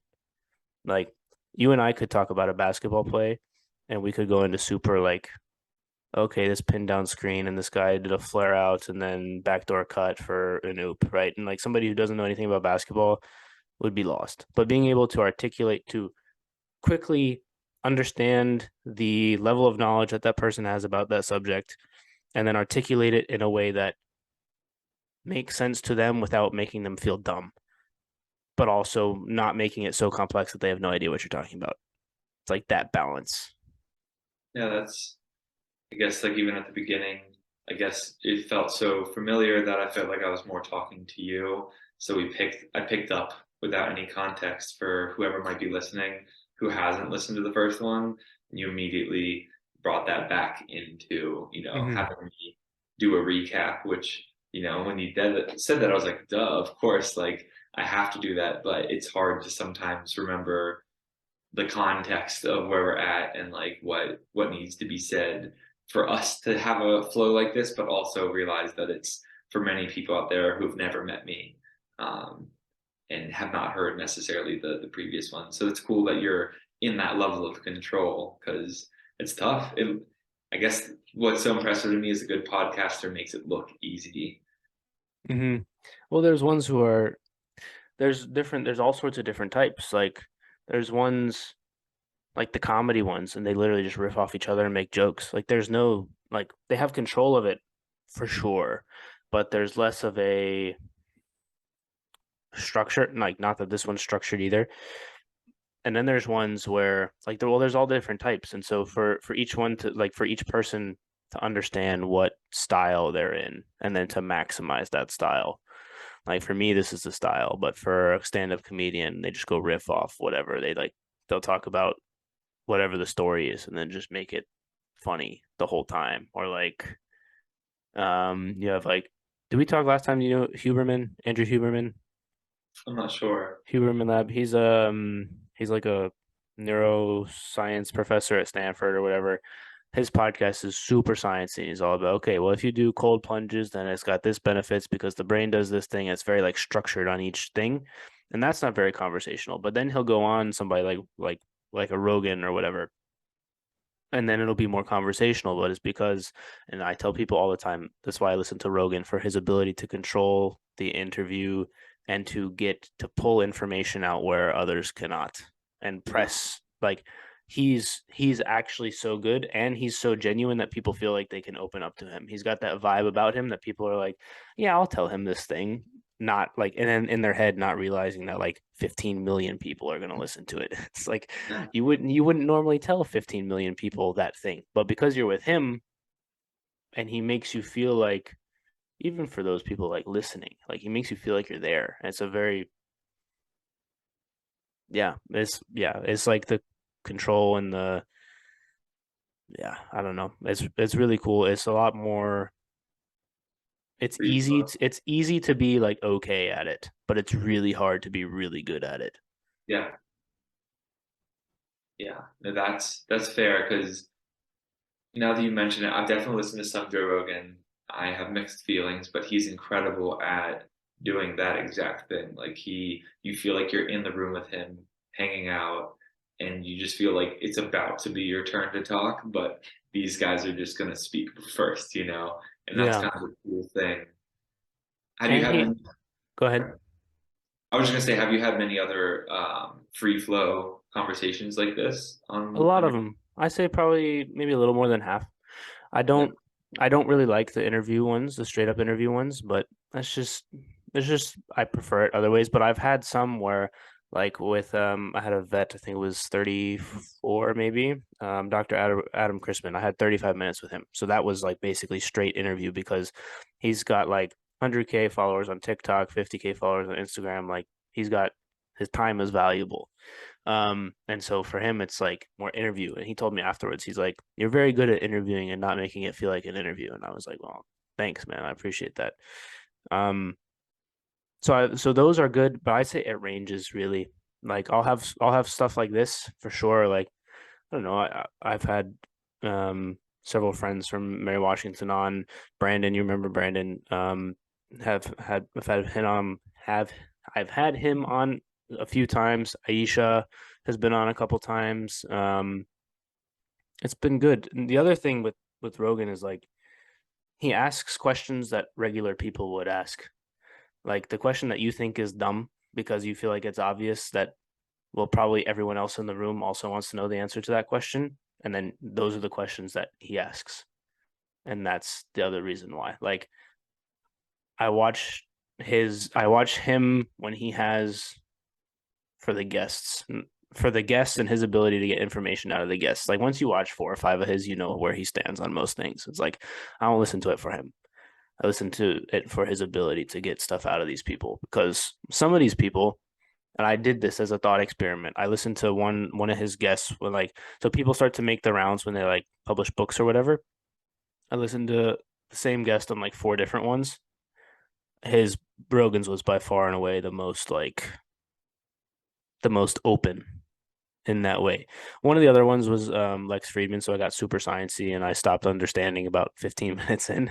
but like Rogan's was the most open, the most like normal person questions. Like yeah, I don't know. It's because he obviously he's not a normal guy, but he's a normal guy from the standpoint of like up here, he's not a scientist and he's not a political person. He just sees what's going on and he's like, this makes no sense because what he does is he likes to eat elk, work out, and like watch MMA. Like a lot of people do those things, you know? And do a lot of DMT. Yeah, that too. That too. I don't think he does it as much anymore, but yeah, like a lot of people do those things. A lot of Yeah. people smoke weed, watch MMA, and eat steak. Like, and so that's where he comes at it from, and it feels like a normal. Like he asks those questions. Like he's not asking, well, how did you mathematically did you get to the end of that calculation, or like. So I don't know. It's cool, man. It's cool. Learned a lot of things for sure. Yeah, it's just this quick deal about the Rogan. Like I've always found him funny. I always enjoy listening to him. I Hmm. think the problem and why he's such a controversial figure is because his platform is so big. And like the dangerous part is he will ask questions on stuff he doesn't know and give his opinion, which is totally fair. But then I know a lot of people will take that opinion as like a scientific fact or, like they will start basing the way they live their life off of Joe Rogan, who's like 17 blunts into a 4 hour conversation spitballing and because he's so good at making people feel like he's one of them and you're in the room, people like start like listening to him as gospel. But I guess that just is a testament to how good he is at that, I guess. Yeah, that's exactly what it is. And that's not a him. Like I don't go listen to him and I'm like, you know what? I should really start smoking weed. Like that's not his responsibility to ensure that I don't Mhm. do like at a certain point, if you're listening to him, and this is not to like he said stupid things, like let's just like he said dumb things, but at a certain point, right, when you talk about like somebody says, "Oh, I don't like your shirt," and you know that's not about you, it's about the shirt.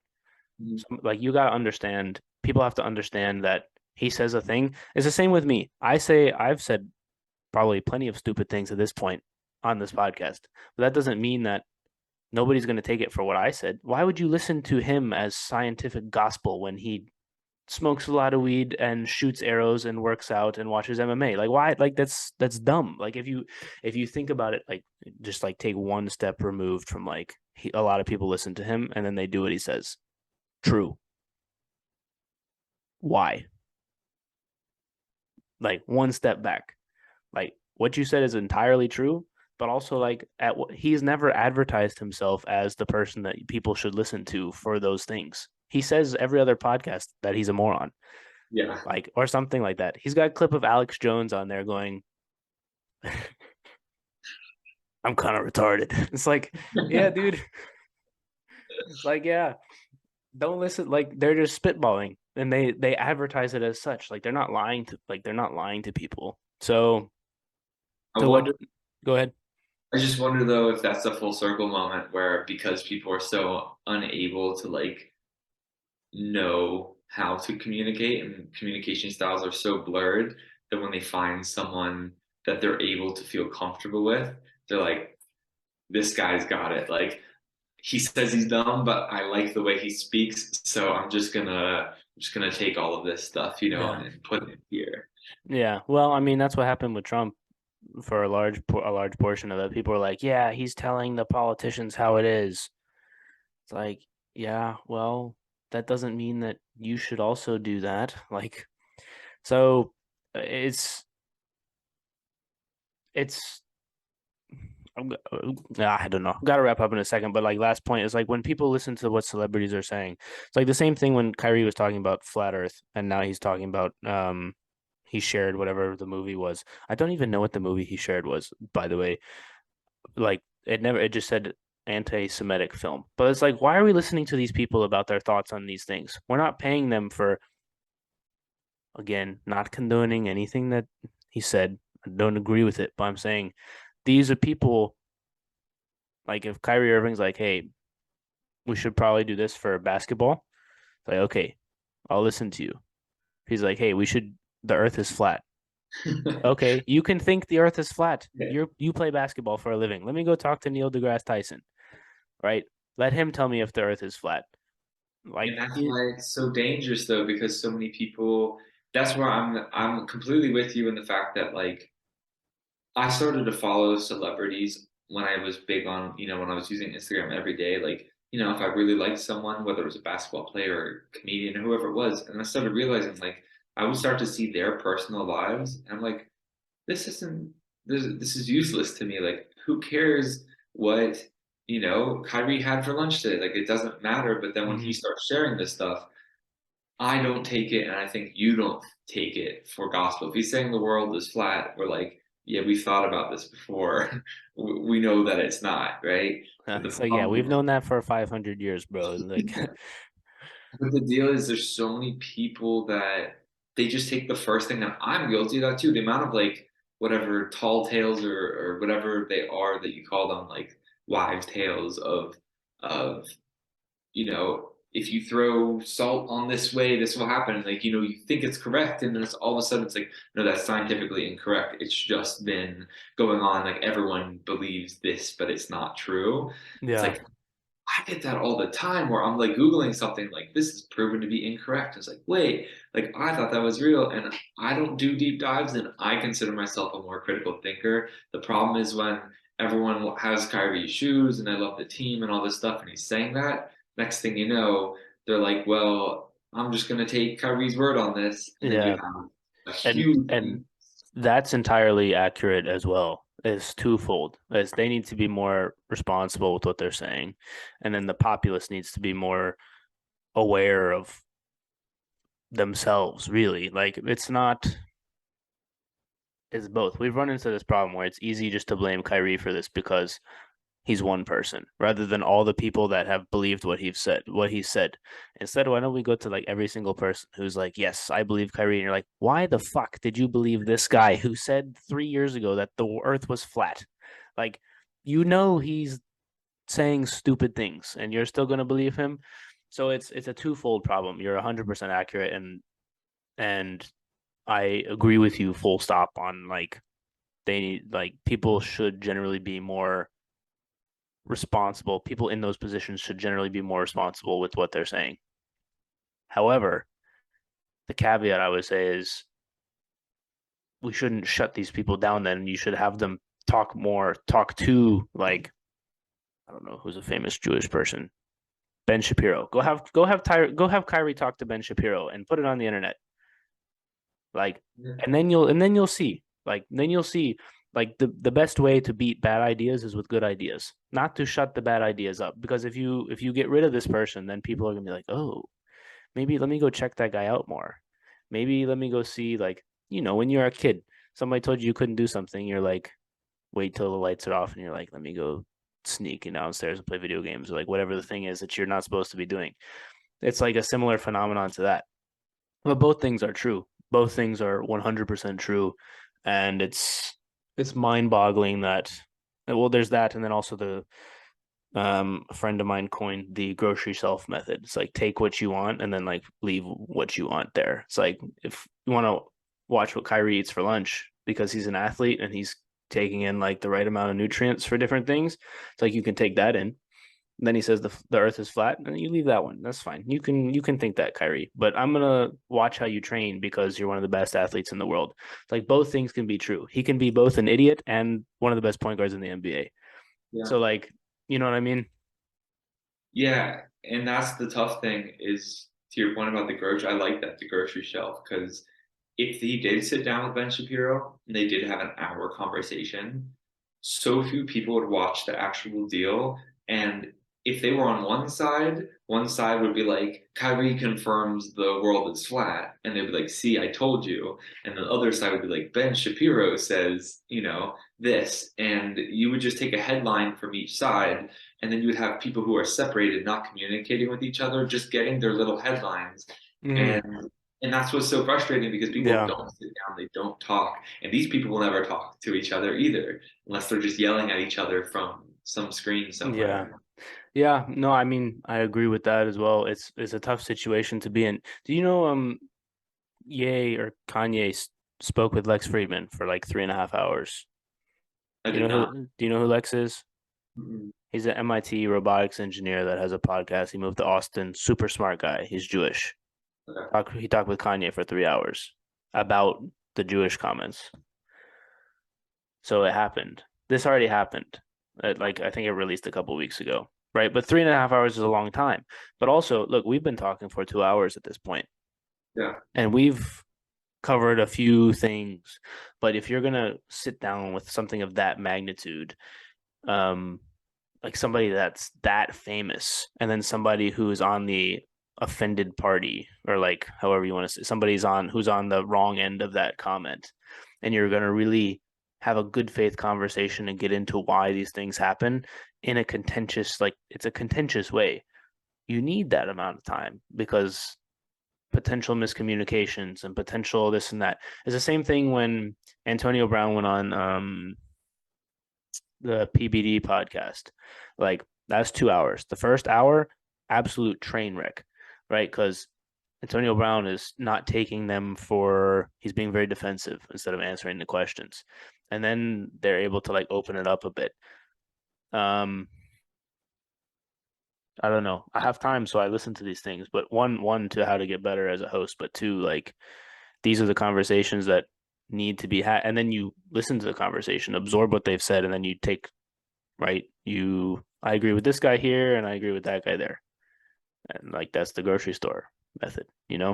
It's it's tough, man. It's tough because people don't have the time to do that, or the attention span. Thanks, TikTok. But it's tough because the only way to get into all these ideas is to sit down and have these debates. Like, you think you're going to solve the border crisis with one headline? It's like, no, you have to like figure out like exactly what's going on. And people don't have time. People don't want to pay attention to that. People don't have time. People don't have the attention span. People don't have the the background knowledge, like to really, you'd have to have experts talk about it, and then to have somebody like me or you who has no concept of like border security to understand what's going on, then they'd have to explain all the background stuff to us. But the problem is all these issues are so complex that that's what it requires, and then we're stuck in this thing where Yeah. you're like, you know what, it'd be easier just to look at my phone. Yeah. And there's so many issues, and I guess that's what's a bit overwhelming because, like, I guess I noticed that on a very, if we're keeping on the Kyrie like train, like I'm a big basketball fan, I know you are as well, and I would watch a game and there's so much like flow and storyline to a game, right? There's highs, there's lows, there's runs, there's so many elements to what makes a game. And then I would watch Sports Center. Sports Center used to have like a pretty substantial recap of what was going on. Even the recap didn't really do a great job of what the game was. And those Mm-hmm. recaps, I feel like it's shorter and shorter. And now I'll see like the highlight is like an 8-second highlight reel of the game. And maybe a player did some crazy moves. Maybe Kyrie did up and under all this stuff.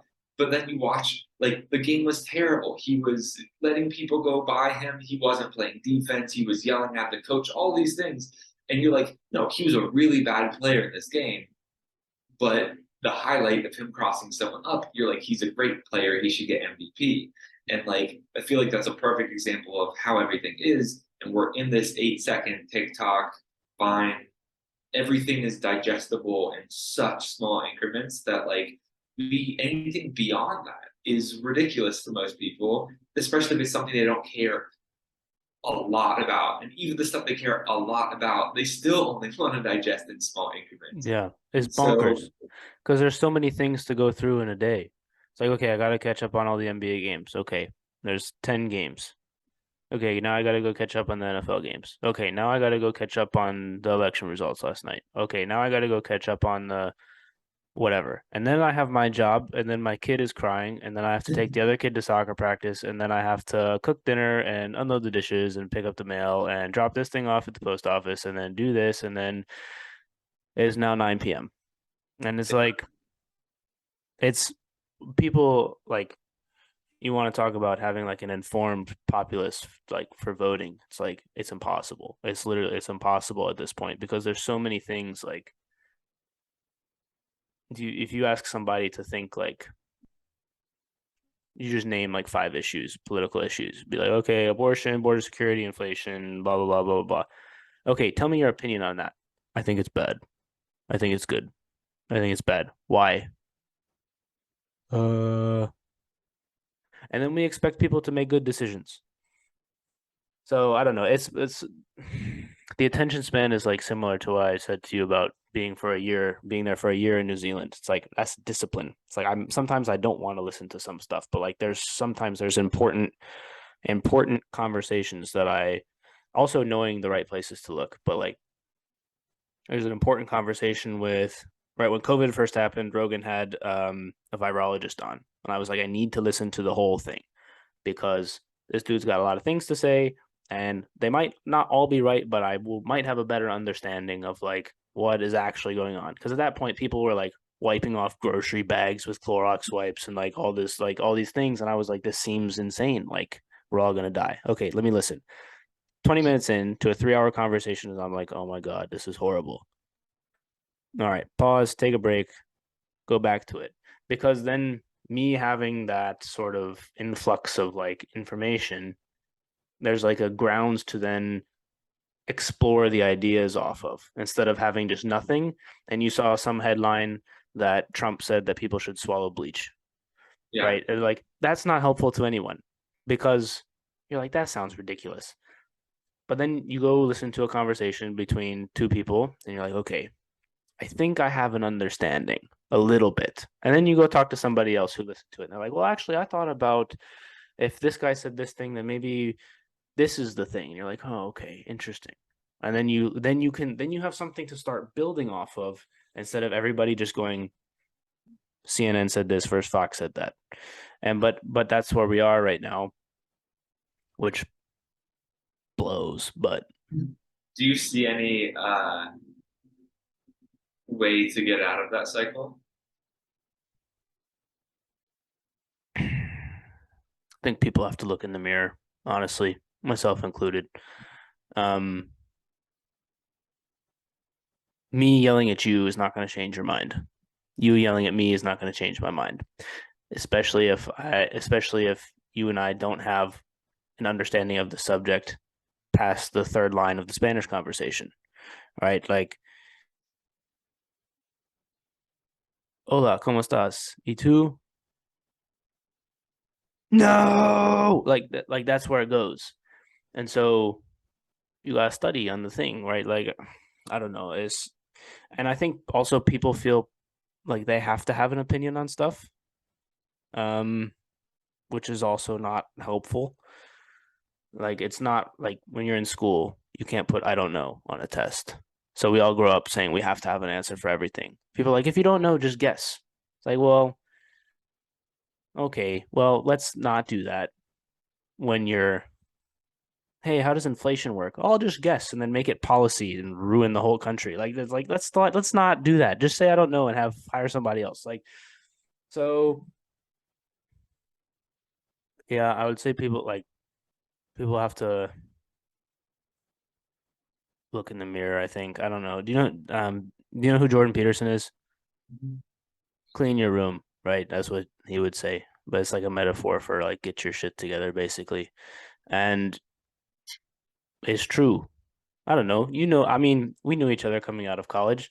Both of us coming out of college versus both of us now are two totally different people, right? I've got Yeah. my shit together in a variety of ways. You think Jenna would have married me if I was still that person? Like, fuck no. There's no shot. Like, you went and traveled and you experienced all these things and you've made an effort to like, even though you enjoyed it, right? You did it for enjoyment, but it was also you had the wherewithal of understanding that you're the only person that's eating a peanut butter and jelly sandwich. And that was a growing moment. Like, you understand that these growing moments exist and like people got to do stuff along those lines. It's like there's three things. It's like, are you working to make yourself better in a way that also helps your family and like very close family and immediate friends, and then also the community around you? And when all three of those things come together, that's kind of where you want to be. And because like you can't really help the dude across the planet, really. So Yeah. it's like you got to impact like the local things. People are very concerned with like very broad, like, how are you going to help Ukraine? It's like, dude, if you want to help Ukraine, you can go over there. Like, Yeah. yeah, you're not going to Ukraine. I'm not going to Ukraine. Help the people. Like, if I'm the best that I can be, then that helps like the next person next to me. It's like the old analogy, how can I fill your cup if mine's not filled? Type deal. So like all of them, all of those three have to be true in a sense, because there's no use filling your own cup to overflow it, Yeah. because then Also, it creates a mess. I've heard the oxygen mask comparison that I've always liked and used is like when you're on a plane, you can try helping as many other people as you can, but if you have no oxygen, you're going to pass out and you're not helping anyone. But if you put yours on first, you can do your best and get everyone else saved along the way. Mm-hmm. So there is an element of, you do need to work on your critical thinking, your communication, your ability to think inwards and then try to expand outwards. Because if Mm-hmm. everyone does that, then more people are going to be aware and be able to think, which means that you can get involved in small, local uh, policies, and if that can work its up all the way up to the top, and then Mm-hmm. the whole U.S. could get involved in Ukraine based off of an entire generation of people moving, but it has to start somewhere. Mm-hmm. I guess the problem is while I was away, it was so beautiful seeing what it could be like. Coming back here was like I felt like I was drowning because then I'd go out and everyone's trying to record every single thing that happens, and like there'd be nights there was a lake by where I grew up and we'd be on a boat and we'd have like a very, very relaxed night on like a pontoon boat that goes like 2 miles an hour maximum. Like it's one of those little tiny electric motors. And we're cruising around. We're all just hanging out, and then like someone would bring out their phone, and everyone's like pretending to be whatever, and then having a great time. And like the whole night, super relaxed. And I get messages from people like, "I'm so jealous of your night last night. It looked like it was a crazy time." And I'm like, no, it was the opposite. We like slowly cruised around, listened to some like relaxing music and just talked. But I think Mm-hmm. it's because people have this urge to always, always, always be liked, to be putting on a show for the world. They get so addicted, and then the more addicted you are to the phone, the worse your attention span is. And I mean, I'm sure you've listened to the Joe Rogan podcast with what's his face, Elon Musk, but the whole Android theory, Yeah. like how we're all like becoming closer and closer to an android. I mean, we already are, but we're going down the phases. Like I feel like I use my phone less than the average person in the peer group, and I still, when I leave the house, where's my phone? If I don't Mm-hmm. have my phone, like I try my best to leave it when I'm going places. Sometimes I'll feel a phantom vibration in my pocket because I'm that obsessed with it, right? Like everyone else is. And that's what makes me like, on one side, I hope that everyone's trying to fill each other's cups. But if your buddy's cup is right next to you and you're keep putting it down because you're distracted, you Yeah, know that's not helpful either. yeah. Um, yeah, it's just, yeah, I don't know. The cup one, I like the cup one because when it's overflowing, it creates a mess for everybody else. You become too selfish, you create a mess for everybody else. Um, oh fuck, I was gonna say something else. I forgot what it was.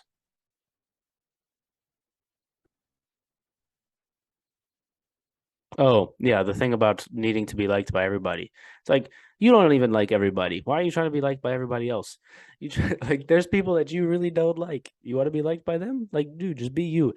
But it comes into that, are you secure in who you are as a person? And the answer most of the time, everybody's got insecurities, but it's just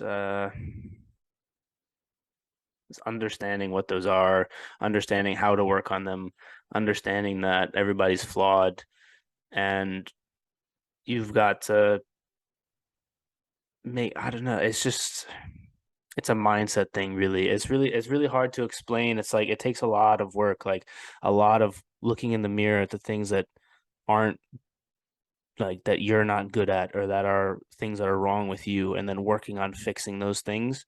And that's really not fun. Like it's Yeah. really not. You have to be like, yeah, I really suck at these four things, and people don't like these seven things about me, and I need to like try really hard to do that. I mean, from the time I was a freshman in college, right? I went from uh little fish in big pond to bigger fish in little pond, and I told everybody about it, and people didn't weren't happy with me, right? And I had to like look at myself in the mirror and be like, okay, I had some friends that told me that I was being this way. Okay, am I being this way? Let me reflect. Okay, yes, I'm being this way. Let me stop being this way. It took me a little while to stop doing it, but eventually I did. And that's the sort of like, that was that wasn't fun. But I'm glad that, one, I had the friends to tell me that, and two, then it's like the second step of that is like, okay, let me actually change. Because sometimes that'll happen and people will be like, they're wrong. Or like they'll go to their friends, be like, so and so said this about me. That's what I did, I think. I think somebody told me that. I don't know. It might have been you. I was like, "Is this true?" And you're like, "Yeah, kind of." It's like, okay, well, let me fix it, right? But sometimes people go to their friends and be like, "Nah, that person's nuts. You don't do that." It's like that's not good either. So it's one, look in the mirror, and then two, like surround yourself with friends that are like we were talking about earlier, are actually gonna be honest with you. I don't know. Those would be the things if we're gonna get out of it. It's like those are the things, but they're not easy. So it's worth it though. It's 100% worth it once you come out the other side. I feel a lot better about just life in general. I feel more secure in who I am as a person. It's like a lot less stressful to be wondering, like, did this person not respond because they don't like me? It's like, no, that's fine. They could not like me. I don't care because I'm me. And that's a good thing that they didn't respond and that they don't like you, and you know that because again, we talked. There's almost 8 billion people out there. You're gonna meet so many people. Like you might as well enjoy and improve upon the good things. And it's not like you need to disregard them. You know, there's gonna be people in your circle that you can't avoid. You know, you go see your friend and they have a bunch of friends that are always around. Sometimes you're always around people that you don't like, but it's maybe not caring as much about what they're thinking versus what that friend thinks. Mhm. And that's cool to hear that you've gotten to a similar place because that's something that took me way too long with way too much stress and way too much, I guess, overthinking and kind of, I think there was knowing it and there was doing it. Those are two very different things. Yes. You have to do both. You have to Yeah. do both for sure. All right. I think this is a great place to wrap this up. We've been talking for 2 hours. I've been putting the other guy on hold. Like, hey, Mike, sorry, bro. It's all good. Dude, this was an awesome conversation. I really appreciate your time. Glad we got to catch up. It's been a while. Yeah. I'd be happy to, on or off the air, catch up again. And thanks for having me on, man. I really appreciate that. Of course. All right, guys. We'll see you guys next time. Peace.